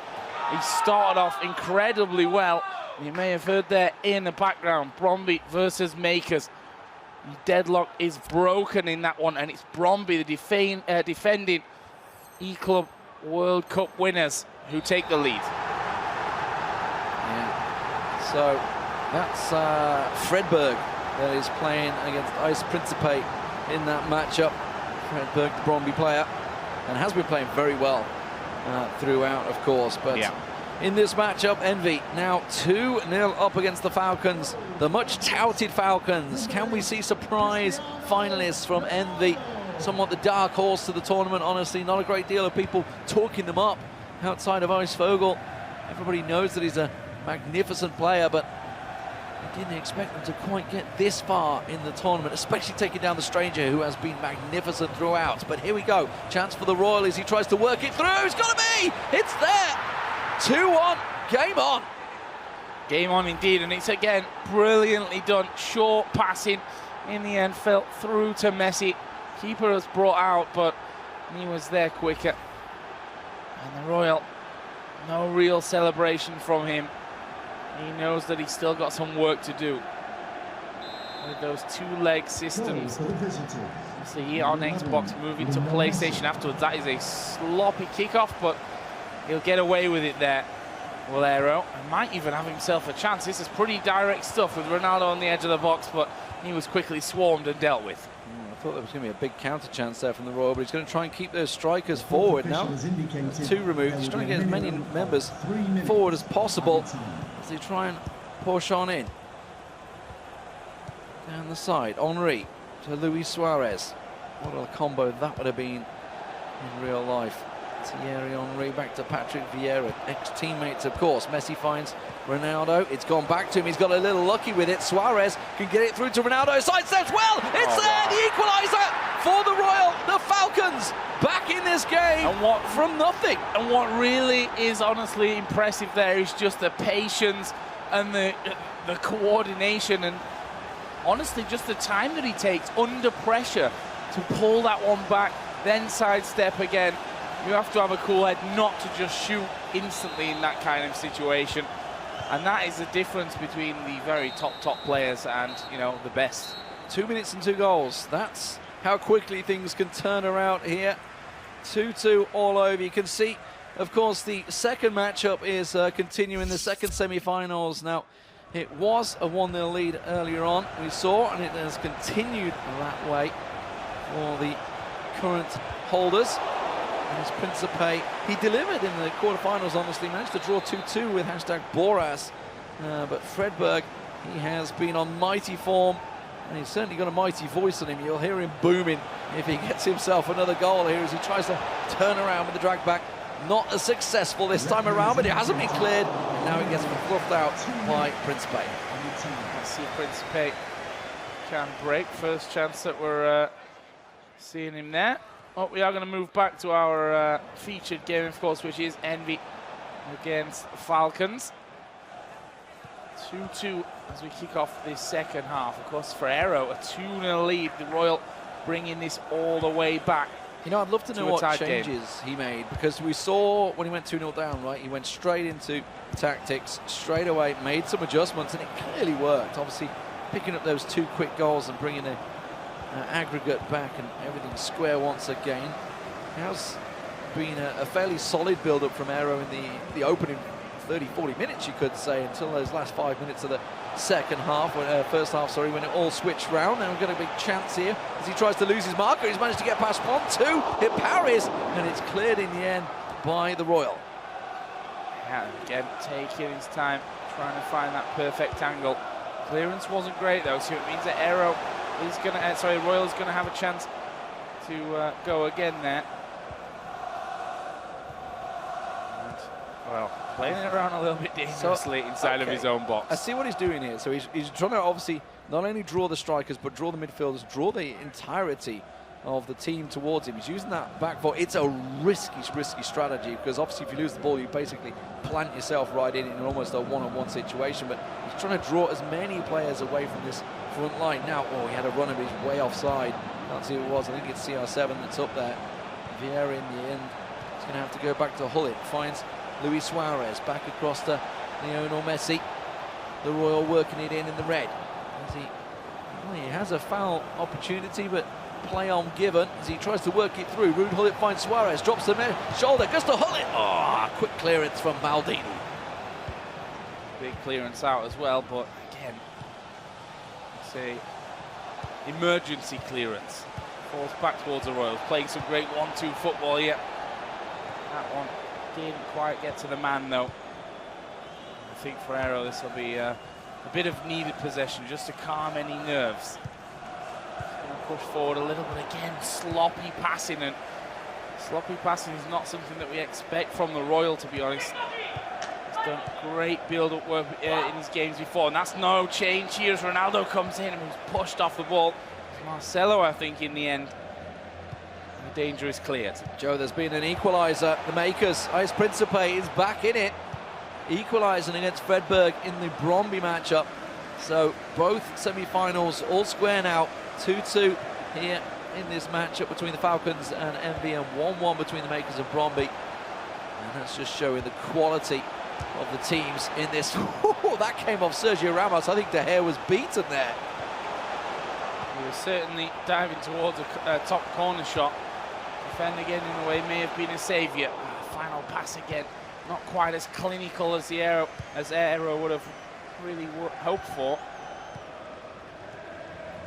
Now the Royal again taking a bit more time for this build-up. Hullet and Vieira laying it around the back, just trying to pull a few players out of position.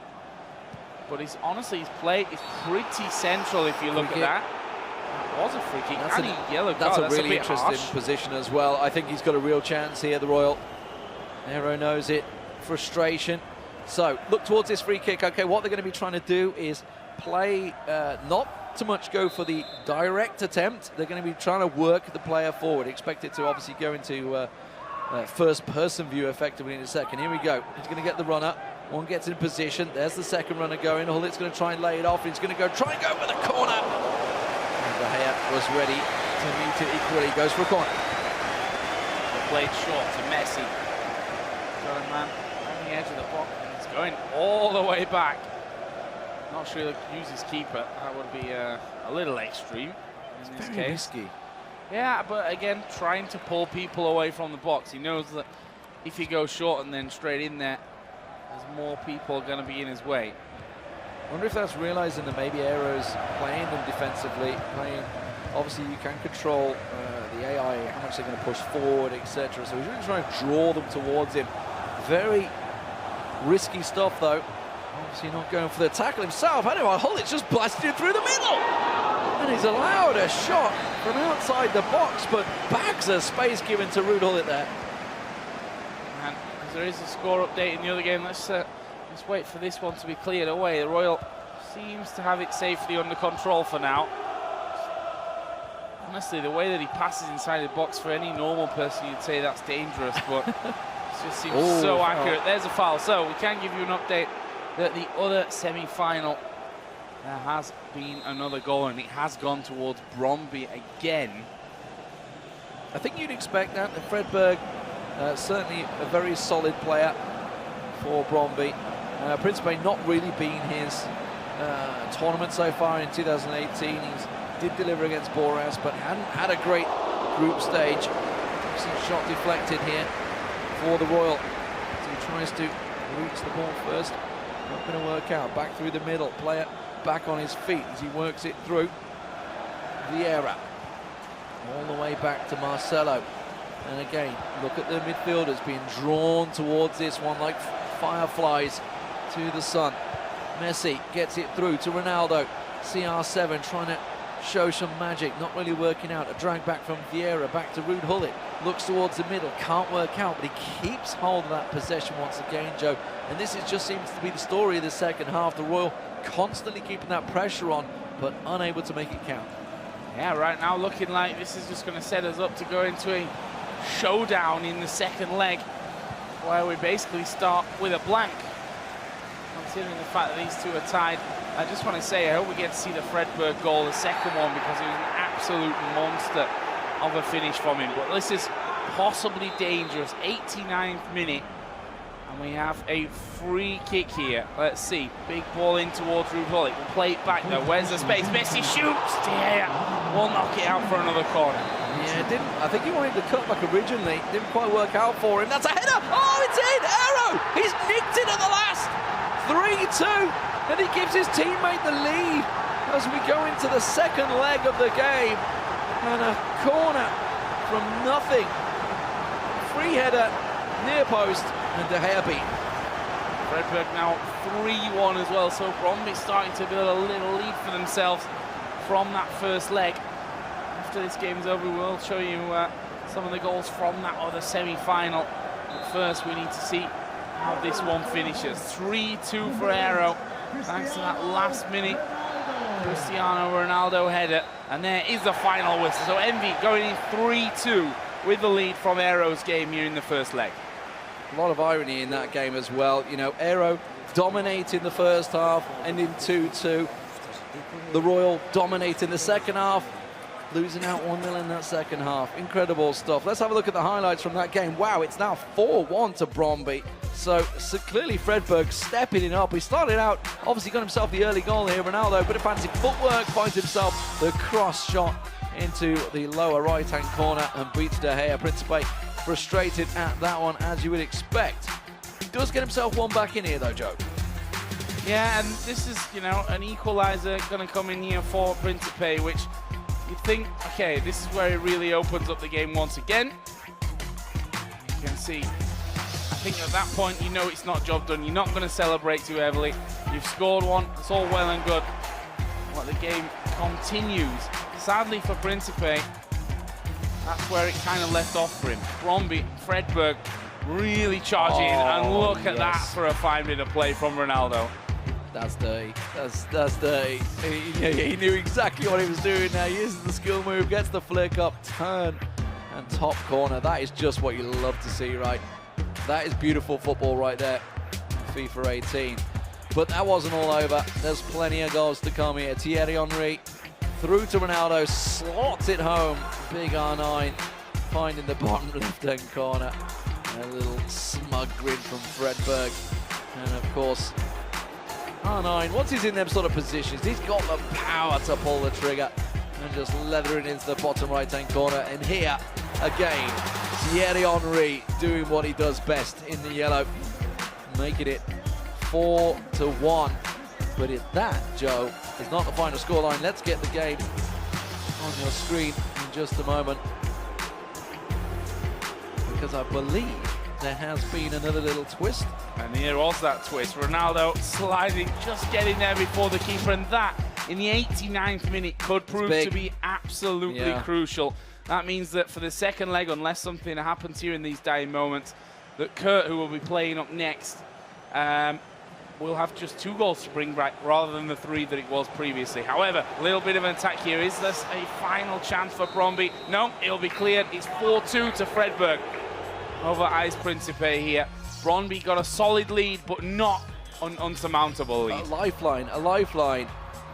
We're going to say whether Houston is going to have a problem. That's the question against Kurt, or whether Kurt can turn it certainly on its head. He was very strong in the first time they met up, Kurt, so you've got to expect it. He just did very well against #Ryan in the previous match, and of course some solid games to play out there. So 3-2 the scoreline currently for the Falcons, and that is a 4-2 scoreline for Brondby. Let's get over to Spencer and Laura.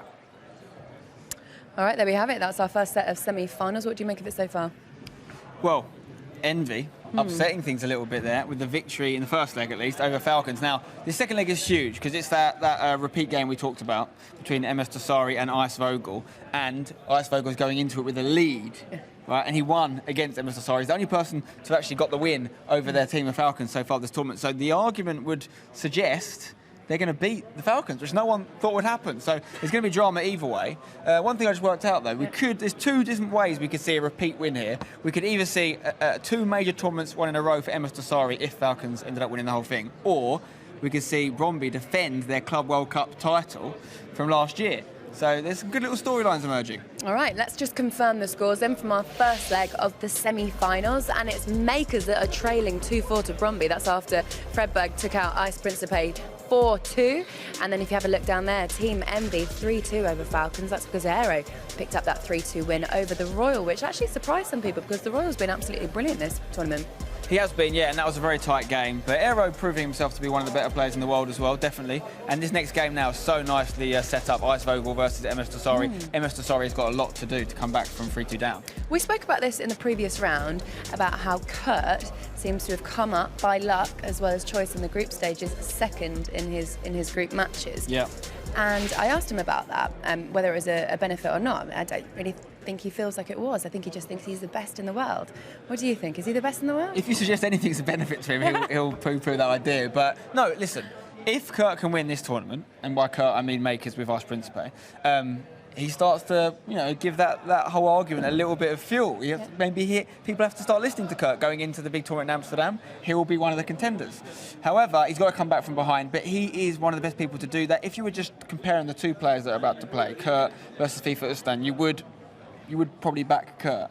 It's just whether he can do it by the couple of goals he needs to. We could see it go extra time, this one, I think. Might be another crime scene. Should we go find out? Let's do that. All right, let's hand you over to our commentary team then, Joe and D-Man. Thank you very much. So, can Kurt do it? Can Kurt win everything? With the help of Principe. With the help of Principe. This is a team tournament, let's not forget. However, I'll give Kurt his due, and, how this has factually been is that Kurt has won the games in most of the scenarios for this team, for Makers. So, he certainly has that job to do if they're going to progress through into the final. Of course, Ice Vogel against MS Dosari. Also an incredible matchup that we've seen a couple of times that could go, in my opinion, either way. The last time we saw it went 6-2 in favour of Ice Vogel, and that was the only game that the Falcons lost in the run-up to the playoffs. Yeah, it was the only one, and this was the big one. Actually. We'll see how it translates, of course. We're going to be following with Brondby versus Makers. That's going to be concluding after this game plays out, so we're going to try and play them back-to-back here to give you just about all the coverage we possibly can here. As the FIFA eClub World Cup plays out. Of course, the eWorld Cup will be coming to your screens later on in August, and that's going to be a monster tournament to see how these guys can individually play out. But right now, this is all about the clubs, and I absolutely love the format that has been played out over this weekend here in Paris. And Eisvogel starting out in the white on the attack, looking to get things started. But Emas Dasari, he's got a goal to make up here. 3-2 the score on aggregate from the first matchup, and now he's got to chase the game. Slow start. Dasari, of course, playing in the red from right to left. Pass a little bit too heavy. That's an interesting clearance from the keeper. I think Eisvogel getting a little bit lucky there. How that landed to him, and then instantly gets unlucky. It's now with the feet of Ronaldo. This kind of position could be deadly for him. Messi, Ronaldo, he takes the shot, and De Gea outstretched down to his right. Knock it out for a corner. Something that Dasari is not afraid to do is shoot. Oh, he scored a cracking goal with CR7 with an overhead volley from the corner in the group stage. Now he tips a corner. Look at this header into the far post. You don't often see him. It's beautiful over De Gea. Well, quick shuffle of the feet. Realised he was beaten. Couldn't stretch to that one. It's all square. 3-3. Just to mess with you there, the usual CR7 is wearing number 9 in this game for Emas Dasari. Just to confuse everyone. Of course, with R9, Brazilian Ronaldo also being used over, I'd say, 99.9% of people's squads throughout this weekend. There's a big switch of play from Eisvogel, which, by the way, is the German word for kingfisher, if you didn't already know. I think we've said it enough times by now. We've said it a few times. There could be a couple of people watching now. We're in the semi-finals, Joe. Anything could be happening. It may just well do. Oh, no! On the other end, CR7 off the post. You thought that was going to ripple the back of the net, but it wasn't to be for the Eisvogel. Marcelo, nice little challenge from Vieira. Did get knocked out by Vieira, though. So Emas Dasari, of course, both players from Falcons from Saudi Arabia. Ooh. And that's a nice bit of link-up play again. The shot's off, but I wondered. De Gea was miles away from it, and that just made you think, okay, it must be off target. Did indeed trickle a good few yards wide.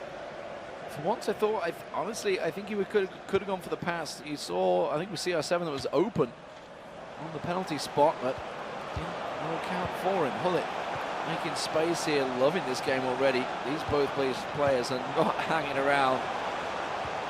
Aggressive attacking play, looking for the direct balls, through balls, whatever you like to do, and it's working out well. Ronaldo dropped the shoulder, back to Ruud Hullet! It's 1-1! And once again, Team Envy back in the lead, 4-3 in aggregate, all square 1-1 in this matchup. And that's the beauty of this first and second leg combination, that Envy, with that lead coming into this one, all Eisvogel needs to do is stay level with him, peg for peg, until 90 minutes, and it will be Team Envy knocking what I think is safe to say the biggest favourites of this tournament, Falcons eSport, out of the tournament if we get that far. But we've only got 20 minutes into this one. Something tells me there are a few more fireworks to be seen before the referee blows up for full time. Yeah, the only reason they didn't top the group is because they faltered elsewhere. They were very strong against the Falcons in that group matchup. Eisvogel being the strongest, looking for another chance. It's a cross shot, and that is number 2 for the Eisvogel.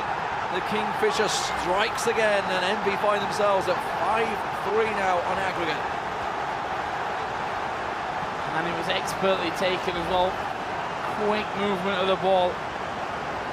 Again, just pulling that defence from Emas Dasari in different directions until the space opens up. And then it's a case of burying it into the back of the net, which he made no mistake about. Now, though, what can we see from Emas Dasari? A untypical sloppy pass. And just as I say that, I curse Eisvogel, and then in the other direction as well. So passing not exactly being super accurate for both players. Oh, that last move from Eisvogel was right on the mark. On the money, the question is, can they get himself back in front, because Eisvogel is not looking to give up anything here. He seems to have stepped it up a gear, hasn't he? His passing has been crisp and clean, and it's flicking through once again, but Ruud Gullit just blocks out at the last there. Down the left-hand side, Lionel Messi tries to lay it on to Ronaldo, looking for a through ball, back across to Messi. Messi to Ronaldo. What an expensive combo that could be in real life, but it's not to be. Marcelo switches play over to Kyle Walker. Lays it back to Paolo Maldini. Kante down the left wing again, up towards Messi. Messi looking for the R9, making that run.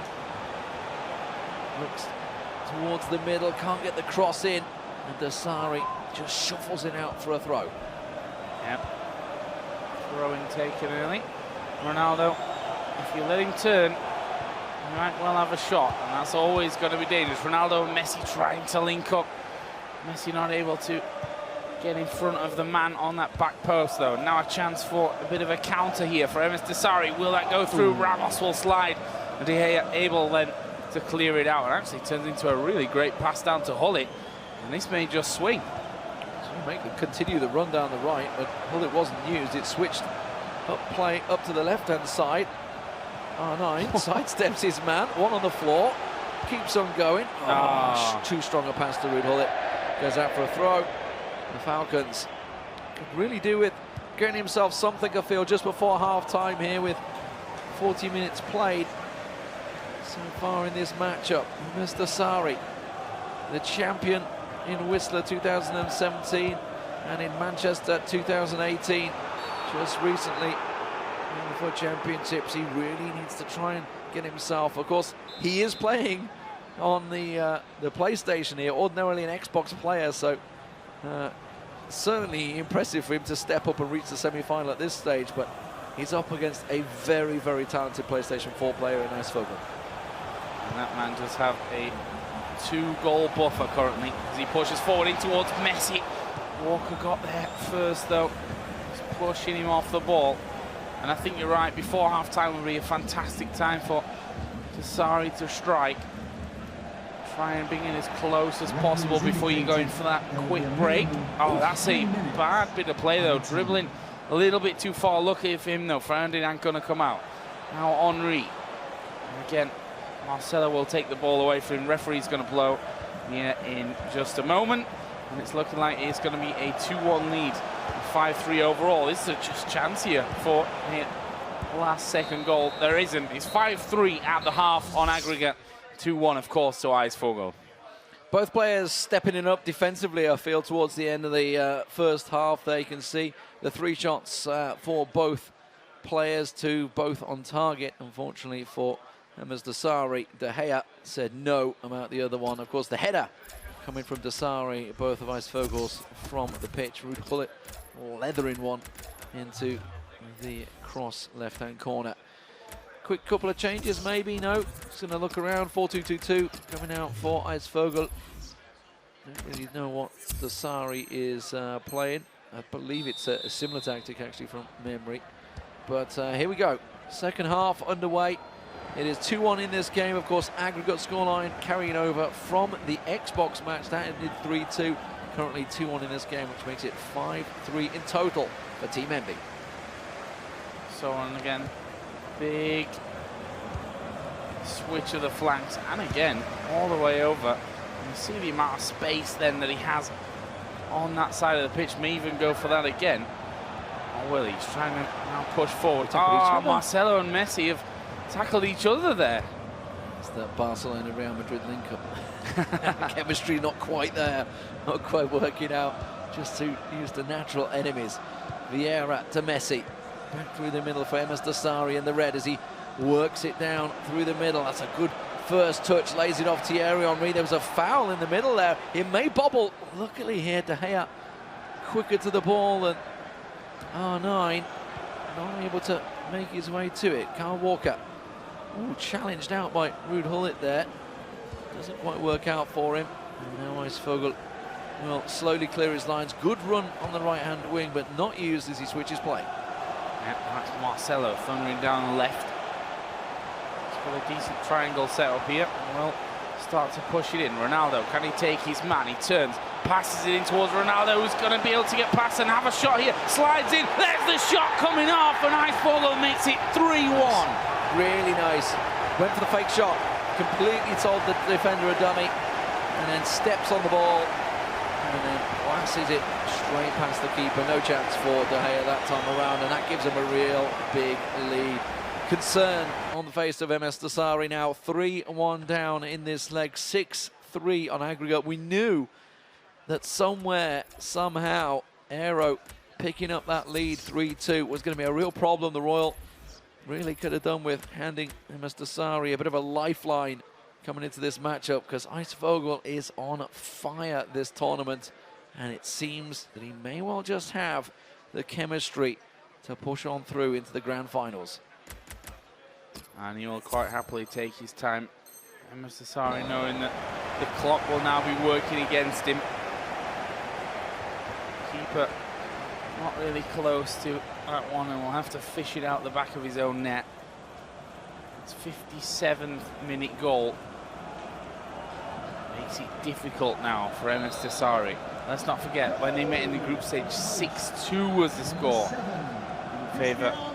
7-2 in total, 6-2 in the match itself, yeah. And I'm not sure we're going to see that high scoring of a thing, but maybe we will here. Pele going to come in left foot, and there's the two that he got before MS Dasari. That's the start of a possible comeback.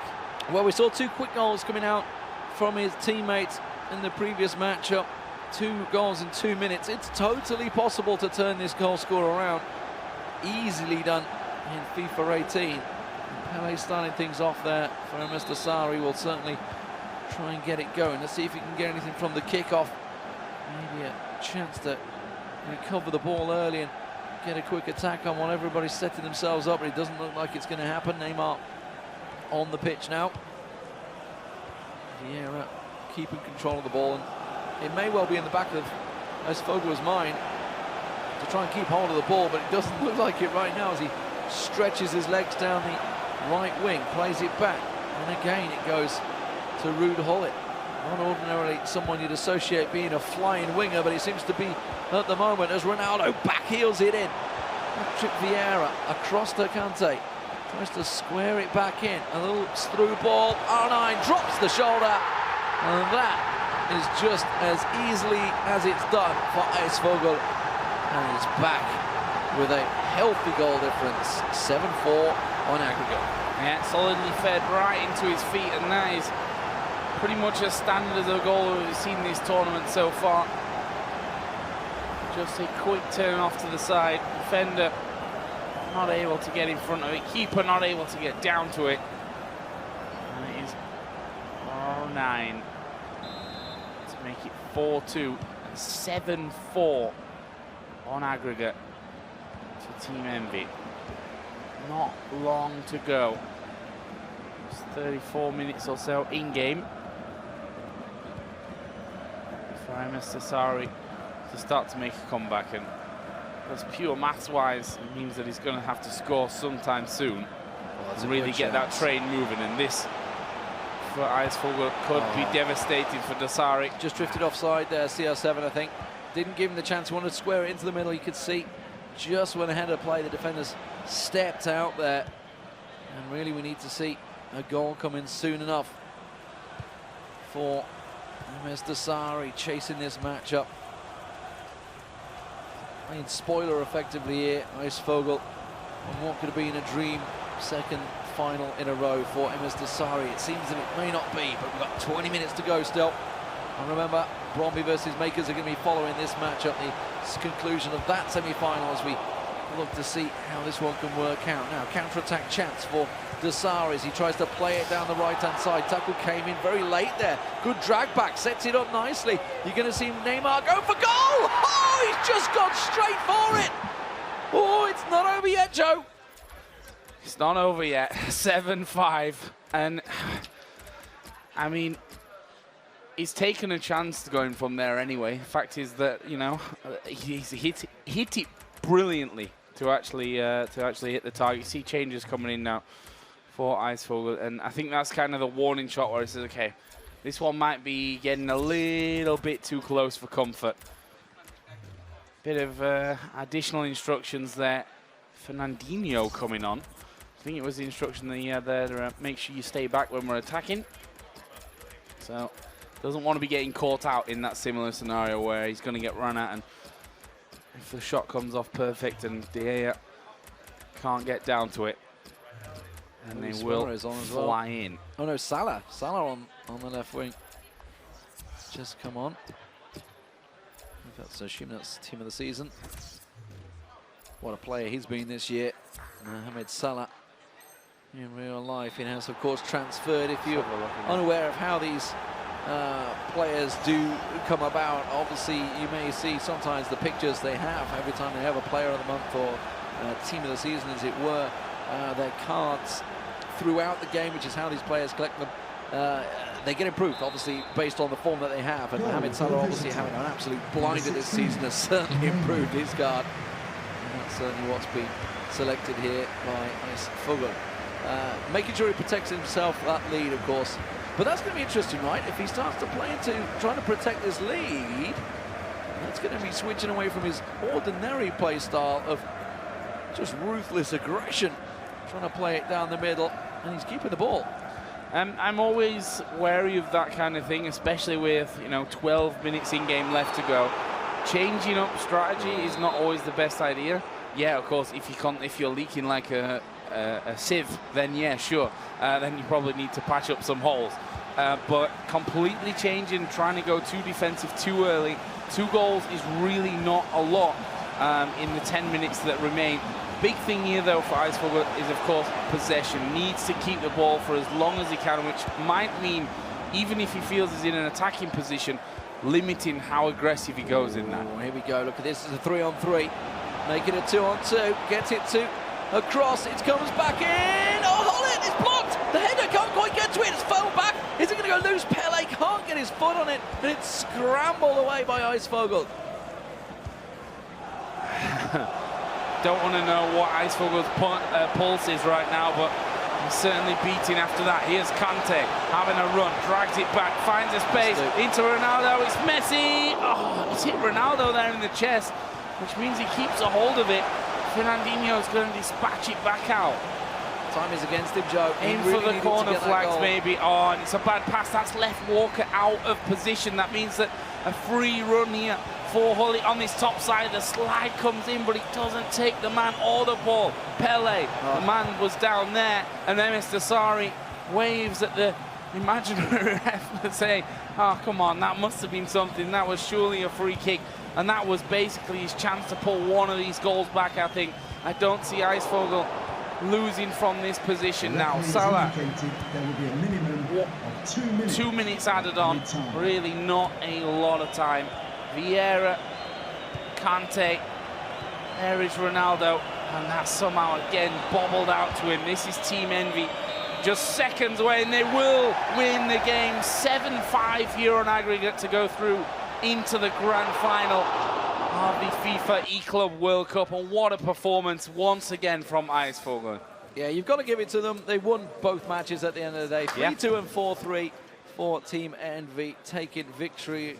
Not over just one leg, not one player carrying it through, not just all relying on Icevogel. Eriks did the business, taking down the Falcons early on. Solid stuff from them. So 7-5, Team Envy go through to the grand finals. The question is, who is going to be joining them, Joe? Of course, Brondby going to be facing off against the Makers. That currently stands at 4-2 to Brondby in the first leg, with Fredberg taking down Ice Principe. But Kurt now comes in against Ooston. Kurt, a solid player over on the X-Back. Ooston, he has been delivering as well. Will we see any problems for them? 7-5 the scoreline, just confirmation of that one for Envy against the Falcons. Here's the groups as it lay down. Of course, all 4 of these teams, the Makers, Brondby, Envy and Falcons, all came from Group B. Group A just decimated in the quarterfinals. Coming through to the semi-finals, of course, you can see now Envy confirming their place. Who's going to join them? We're going to have the final matchup of the semi-finals coming up in just a couple of moments. That's going to be Kurt as I say, facing off against Houston for Brondby. Brondby, the current holders of the FIFA eClub World Cup. Who is going to take it, Joe? We're going to get underway for the second leg as they make just a couple of adjustments and we get things started. Well, this one needs to be a cracker of a game if makers are going to pull this one off. We talked about it earlier on, and we're going to talk about it again in a second, because Kurt, after just 1 minute and 30 seconds, has had a clear chance. Kurt's one of those players, very vocal and very animated, it's safe to say, and believes the world is completely against him in every way, shape or form. Let's hope we don't get a crime scene here, though, because, as he said in his previous matchup, no other player would have won that game against #Ryan. He performed a crime and came out on top somehow, some way, 4-3 on top. Houston, though, is certainly going to cause him issues. Had a solid matchup himself and a really tough game in the quarterfinals to work his way through. So no slouch. Kurt playing in the dark blue, of course, and Brondby playing in the yellow Brondby colours from right to left. Here is Kurt then. Let's see what he can do. This is where he can really put his money where his mouth is. Ronaldo, edge of the box, there's a man on the top side, which is Messi, tries to shoot, he's got the time, pulls it across, he's bobbling around and Hullet. He's, I think, dispossessed by the other Hullet there, and they basically both rattled into each other. This little pass wasn't good enough. I think there's an offside in there. Yeah, there was an offside. Kurt frustrated with that one. See on his player cam, watch for those reactions, because there aren't many players around the professional FIFA scene that have a personality as big as this guy. No, I think only matched by the bullet. It's sad to see him not active in the FIFA 18 scene, but that's a good chance down the wing there. Kurt gets a foot to it, just slows things down. This counter-attack was looking volatile for a moment there as Houston tries to work it through. Little twirl from Ronaldo, tries to work his way in. Oh, and almost snuck it in the inside post there. De Gea couldn't get a hand to it, ended up just hitting the side netting. Fredberg was actually on his feet there. He already thought that he was in, which, of course, it wasn't, much to his devastation. Have to wait a little bit longer for the first goal in this one. It's now Kurt who's going to get himself a go. Messi and Ronaldo, good tackle by Ferdinand. Fell kindly for Kurt again, who's high tempo passing, really quite wonderful to watch. As the attack breaks down. Yeah, just purposely slowing it down almost there, but now got a break of his own, but no one in the middle, so has to hold the ball up and recycle it back through and work another opportunity as Kurt's defenders get into place. A little step round there. Henry looking for R9. He's gone a little too far ahead of play. Now he has to go out wide here. Neymar back into Henry. Tried to do the drag back, but Kurt read it well. Sets up a counter of his own now.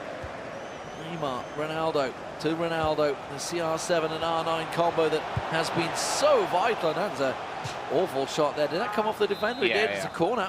Yeah, it took a deflection there.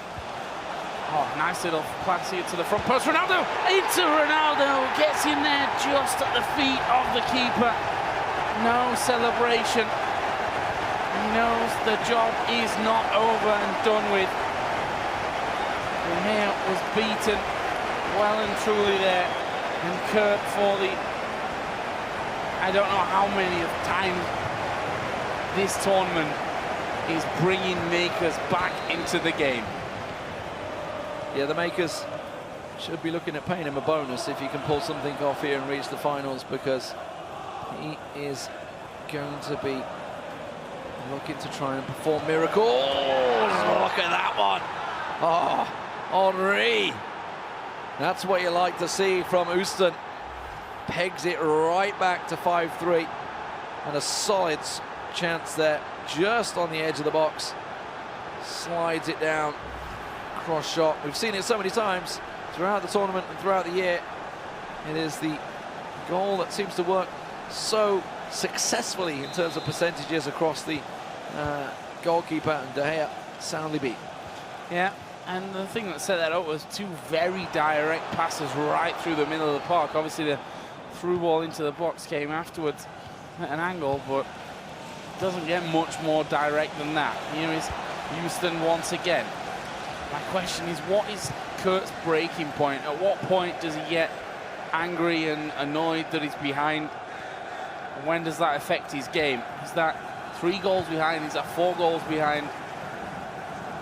Maybe we'll never find out, or maybe we saw Houston's going to show us. We saw him have a heavy defeat. Remember, it's a megabit from VFC Borkum in the group stage. And that was a 7-3, I believe, wasn't it, that scoreline? So it was a heavy defeat. It was the one time. Oh my lord, that may be the breaking point. That may be it. You just saw the reaction on him. My God, did he hit that from range? Look at this. Well outside the box. CR7, take a Basel. He's done it again. That's certainly not going to help the frame of mind, but what a goal from Houston. And it's looking, you know, like Brondby might have the chance to defend their title. And for me, that's a pretty sick achievement, because they won the last FIFA eClub World Cup, and they could be in the final of this one. There's only been 2, so what a record that would be. Oh, that looked like a bit of a foul to me, but not given. And now Houston, this is where you really punish him. That's it, it's right, it's when he's chasing the game. But then again, did it make him angry enough? I feel that Kurt always plays better when he's angry, and he feels aggrieved. You can see he looks pained by his expressions right now, but Houston is just playing with a poise and a confidence that shows potentially a finalist. And if we were to look, in all fairness, at the matchups, you've got to feel that Brondby are coming into this one as the strong parent. They have been solid on both PlayStation and Xbox. And if you look towards the finalists, of course, in Envy, they have been solid on both PlayStation and Xbox. And that's really how this tournament's all about. You can't just have one player that maybe would carry you through, but Kurt looks like he's got one here. Sidesteps in, the defender! Look at the wry grin on his face. He knew he should have scored that opportunity, but it wasn't to be. He's still got 3 goals to get back here, but he's not, still not foul one. It didn't even go out. Oh, no way, I believe he just said. That's something like that, maybe a little bit differently. And he's offside there as well. And, well, we asked, where is the breaking point? If this continues, the man's not going to see half-time, I feel. 6-3 still on aggregate. Oh, that's a bad pass from Houston. Chance then for Kurt here. Shortly before the referee says it's over for now.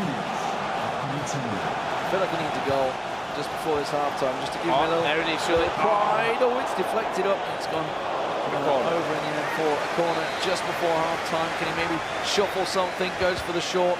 And it's quickly cut out by Thierry Henry. And Usted will slash it forward and clear his lines. Oh, there's a through-ball chance here. One-on-one. Can't get past Walker. Yeah, tried some fancy footwork there to get past the last man. And look at the shots here. 8-3. 8 shots, 7 on target. I think for Kurt. He's saying the same thing, right? And he scored 1 of them. On the other side, 3 shots, 2 on target. And guess what? Both of them hit the back of the net for Houston. One of them from a very long way out. Yeah, we were talking about what's the tipping point for Kurt, and maybe he feels a little aggrieved. He feels the game's against him, he feels the world's against him. But he's got to get himself 3 goals in this second half. 45 minutes in-game time equates to around about 6 minutes in real time to try and turn this one around in his favor. He's going to have a quick look around the teams, look around the players, figure out what he can change. He feels obviously things going his way because he's had 8 shots, right? It's going his way. He's just not getting the goals. Yeah, I mean, have another 8, and if none of those go in, then yeah, I think you've got a real right to be feeling annoyed. Hit 1 in the back of the net, but look at that. Oh, that is a insane start for Brondby, for Houston. He's shrugging his teammates off because he knows not to lose concentration. He'll keep going from this, and look at it. He's hit it straight from the kickoff, isn't it? Played it through the middle, and again, it was Hullet, I think, that overlapped on the top side. And that ball goes in. 47 minutes gone, and that may just be enough for Brondby to give them the chance to defend that title. 4 goals required. Are we going to see one of the most epic comebacks in FIFA history here from Kurt? As a neutral, you always hope so. You've got to hope something's going to come out, and if you were to look at statistics, you would see that he's certainly going to get his fair share of chances. But is that just been enough to set him over the edge and lose the focus that he such requires? He very nearly got ahead on that one. De Gea. Oh, Houston bringing it out slowly with the keeper. Pull it, backing it up. He's got lots of space ahead of him now because Kurt's looking for those open moments. He's buying into the chances. He ends up Henry misplaying it there off the pitch. Jordi Alba back in with the throw. Vieira for Kurt down the right-hand side now. Kyle Walker bringing it forward. You always have those favourites to try and bring the ball out of defence. Not going to work out. Vieira says no, and Houston's back on the counter. Oh, that one almost getting through there. Good defensive work though. Now, Jordi Alba is going to switch flanks. Walker knocks it inside. Pull it up there on that top wing as well. Nice little build-up here for Kurt. He's going to get a shooting opportunity, and he's taken it as well. That's his first shot of the second half and his first goal. How many more shots come and how many will hit the back of the net? If you look at that first half, I think it was also his first shot on goal and his first one that went in. Shake the it next ahead. 7 though didn't hit the back of the net. It doesn't quite need 7 at this point. It needs 3 to push through into extra time. 4 for a win. That's still a lot at this level of the game. To try and get a through ball, get things going. 60 minutes, still plenty of time. Shaking the head there as he scores the goal. Knows he's got a lot of work to do. Ooh, he got a little lucky with that one. Went back to him, sidesteps nicely, and De Gea doesn't even parry it, collects it. And yeah, that's what you see Kurt saying there. Who was waiting for that deflection and the follow-on, but it wasn't to be. Solid hands from De Gea. Now a chance for Houston to put Kurt down. Ronaldo. Pull it on the edge of the box. Vieira looking for the man. It's not quite got enough pace on it. Break maybe here for Kurt on this bottom side. Jordi Alba towards Messi, load of space. You've got to score this, and he does. Kurt scores. It's 7-5. 2 goals. You feel it. You feel how something. much pressure is on Houston right now. We saw when he scored earlier that he shrugged his manager and his teammate off, telling him not to. Don't annoy me, bro, I think was basically what he said. Yeah, in Danish. He knew he'd got a lot of work to do here. 3-3 the scoreline in this matchup between Kurt and Houston, but of course the aggregate, it's still 7-5 in Brondby's favour, with Fredberg picking up the win over Principe. Kurt with plenty of time on the clock. 23 minutes still to play here to try and get something going. 2 goals. The momentum's with him, but Houston on the attack here. Tries to work it through the middle. Get the ball back first to try and take a shot. This is looking like a drop shot. Might try and spin it. Can't get past the defender. Look at me, defender's blocking it out! Houston! You saw what he was trying to do. There was 3 defenders on his back, and it just couldn't work out for him. Oh my word! And you know, you were wondering what was going to tip Kurt over the edge. It may well just be enough. He's up. He's at his seat. He's just appalled at what he just saw there. And Houston, 4-3, 8-5 in total, has himself a real chance to put Brondby into the finals for a 2nd year running. And he's on his feet. I'm not sure exactly what's going on because I can't actually see through the mass of people there in between. But the interesting thing about it was that, you know, he was using the AI to defend, and as soon as he switched onto one of those defenders. That's exactly when he shot, and it went in right past the defender that he picked out, which, you know, timing and all that kind of thing. I'm assuming that's one of the reasons why Kurt is currently on his feet and not currently the happiest man in the room. That's for sure. And the credit to Houston. Look at him. He's, cool, I mean, why just not? Don't come near me, don't talk to me. I'm just doing my thing. He's 8-5 up, 70 minutes gone in this second leg. He's he's about as chilled as you can be, I think, in this scenario. And why not? You're winning the game. Hopefully we can hear a little bit of what exactly is going on in this. I don't know how your language is, Joe, but I know. Well, I do know how your language is. You know German and English, but unfortunately he's Maltese, so there could be a bit of Italian in there. Could be a bit of anything in there at the moment. He's feeling aggrieved, and rightly so. He had three defenders shrugged off to spin it round there. Really nicely played from Houston, getting the drag back and the finish. Just as Kurt had the momentum, the wind taken out of the sails of Kurt. And we were talking about the tipping point. I think we found it. It seems so. And, you know, he wanted to get up and call GG there, I think, is what he wanted to do. He wanted to get up, shake Houston's hand and say, okay, that's it, I'm out of here. This is enough for me. Seems like, though, Kurt will sit down and play on. Look at that. Oof. There is the goal again. Houston, all credit to the man. Sat there, was waiting the whole time. And we'll play on here, obviously, as well. 8-5. Cristiano Ronaldo. See where he's going to go with this one. Well, I can see where it's going. All right, we got 18 minutes to go in this one. And looks like Kurt is going to try and play it out with the ball in his possession. 3 goals is all he needed. You know, we've seen the Royal banging in 2 in 2 minutes. It's totally doable, but Kurt looks like he's given up on this one. Doesn't want to try and chase it, doesn't even want to try and contest it. And that, to me, Joe, is not the sort of competitor you should be. No, I mean, 20 minutes, but basically on the clock. 3 goals not unheard of in that kind of period. But what I do suppose it gives us is a little bit of time to talk about how fantastic Houston in this game has been.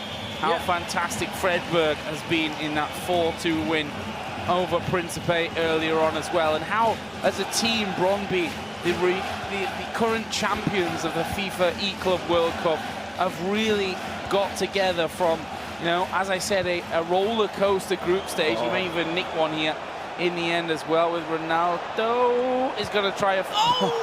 Nearly! He nearly scores as well. Kurt's not happy about that one. And that is a little grin from Houston. I mean, they had a rocky group stage, in my opinion, but they really came to it in the end and were able to get themselves together. And in the playoffs, these two have been fantastic together. I think he wants to do the rainbow flag. I think that's what he's going to try and do. Are going to get a chance to defend the FIFA eClub World Cup trophy for Brondby. Well, Envy, you're going to be watching this one and thinking, all right, we know what we're up against. Brondby, they've certainly been positive. They've played against them, of course, in the group stage as well. We shouldn't forget that. So these teams are well aware of one another's abilities to see how, obviously, it's going to play out between them. And, of course, that was early yesterday, right? They faced each other, one of the earlier matches overall, I believe. I'm just scrolling to figure out exactly when that one took place. Yesterday? Or was that today? There's been a lot of games. I believe it was today. It was today. Envy actually lost. It was of course the final game of the sixth game of that group stage, which ended 7-3 to Brondby over Envy, which is one of the reasons why Brondby managed to finish above them there in that group stage. That was a last moment shot and a save coming out for De Gea. Off the foot, of course. Off the foot, as you do. Hands, no need for them. There's the tackle. This is going to get cleared out. And here's Brondby, who will have the chance here against Team Envy to defend their FIFA eClub World Cup title. And what a run it's been for them as well. For Makers, a team which, you know, had to rely on that last play day to get themselves out of the group stage. They've done so well up until this point. Of course, we talked about a tipping point. We certainly saw that today. For me, a shame that we didn't want to play on and try at least for that one, but all credit where it's due to Brondby. Great finalist.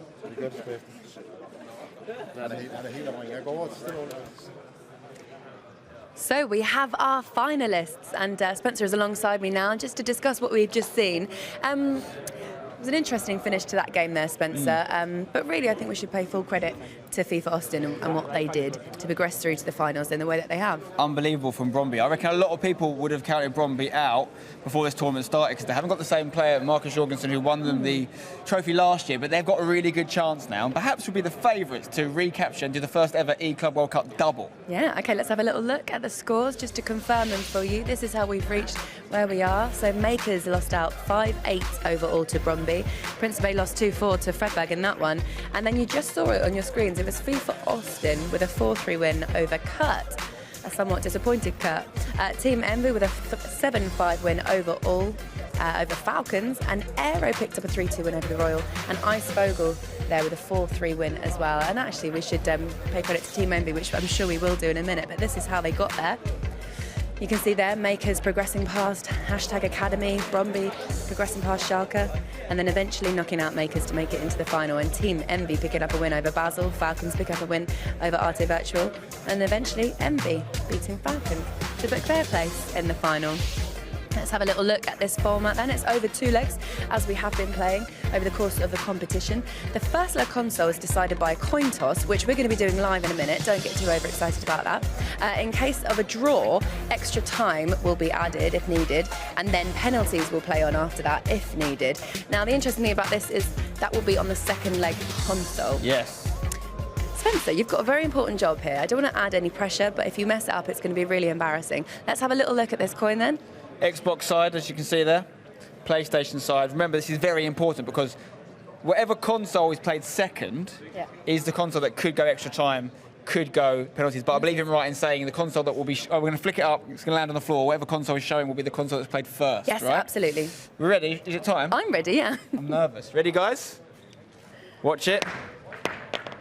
Ooh, PlayStation. PlayStation first. Xbox second. Okay. All right, so that's our big. finalists, Brondby versus Team Envy, that is it. We're playing on the PlayStation first, the Xbox second. Make sure you join us later. It's for the final of the FIFA eClub World Cup. We'll see you then.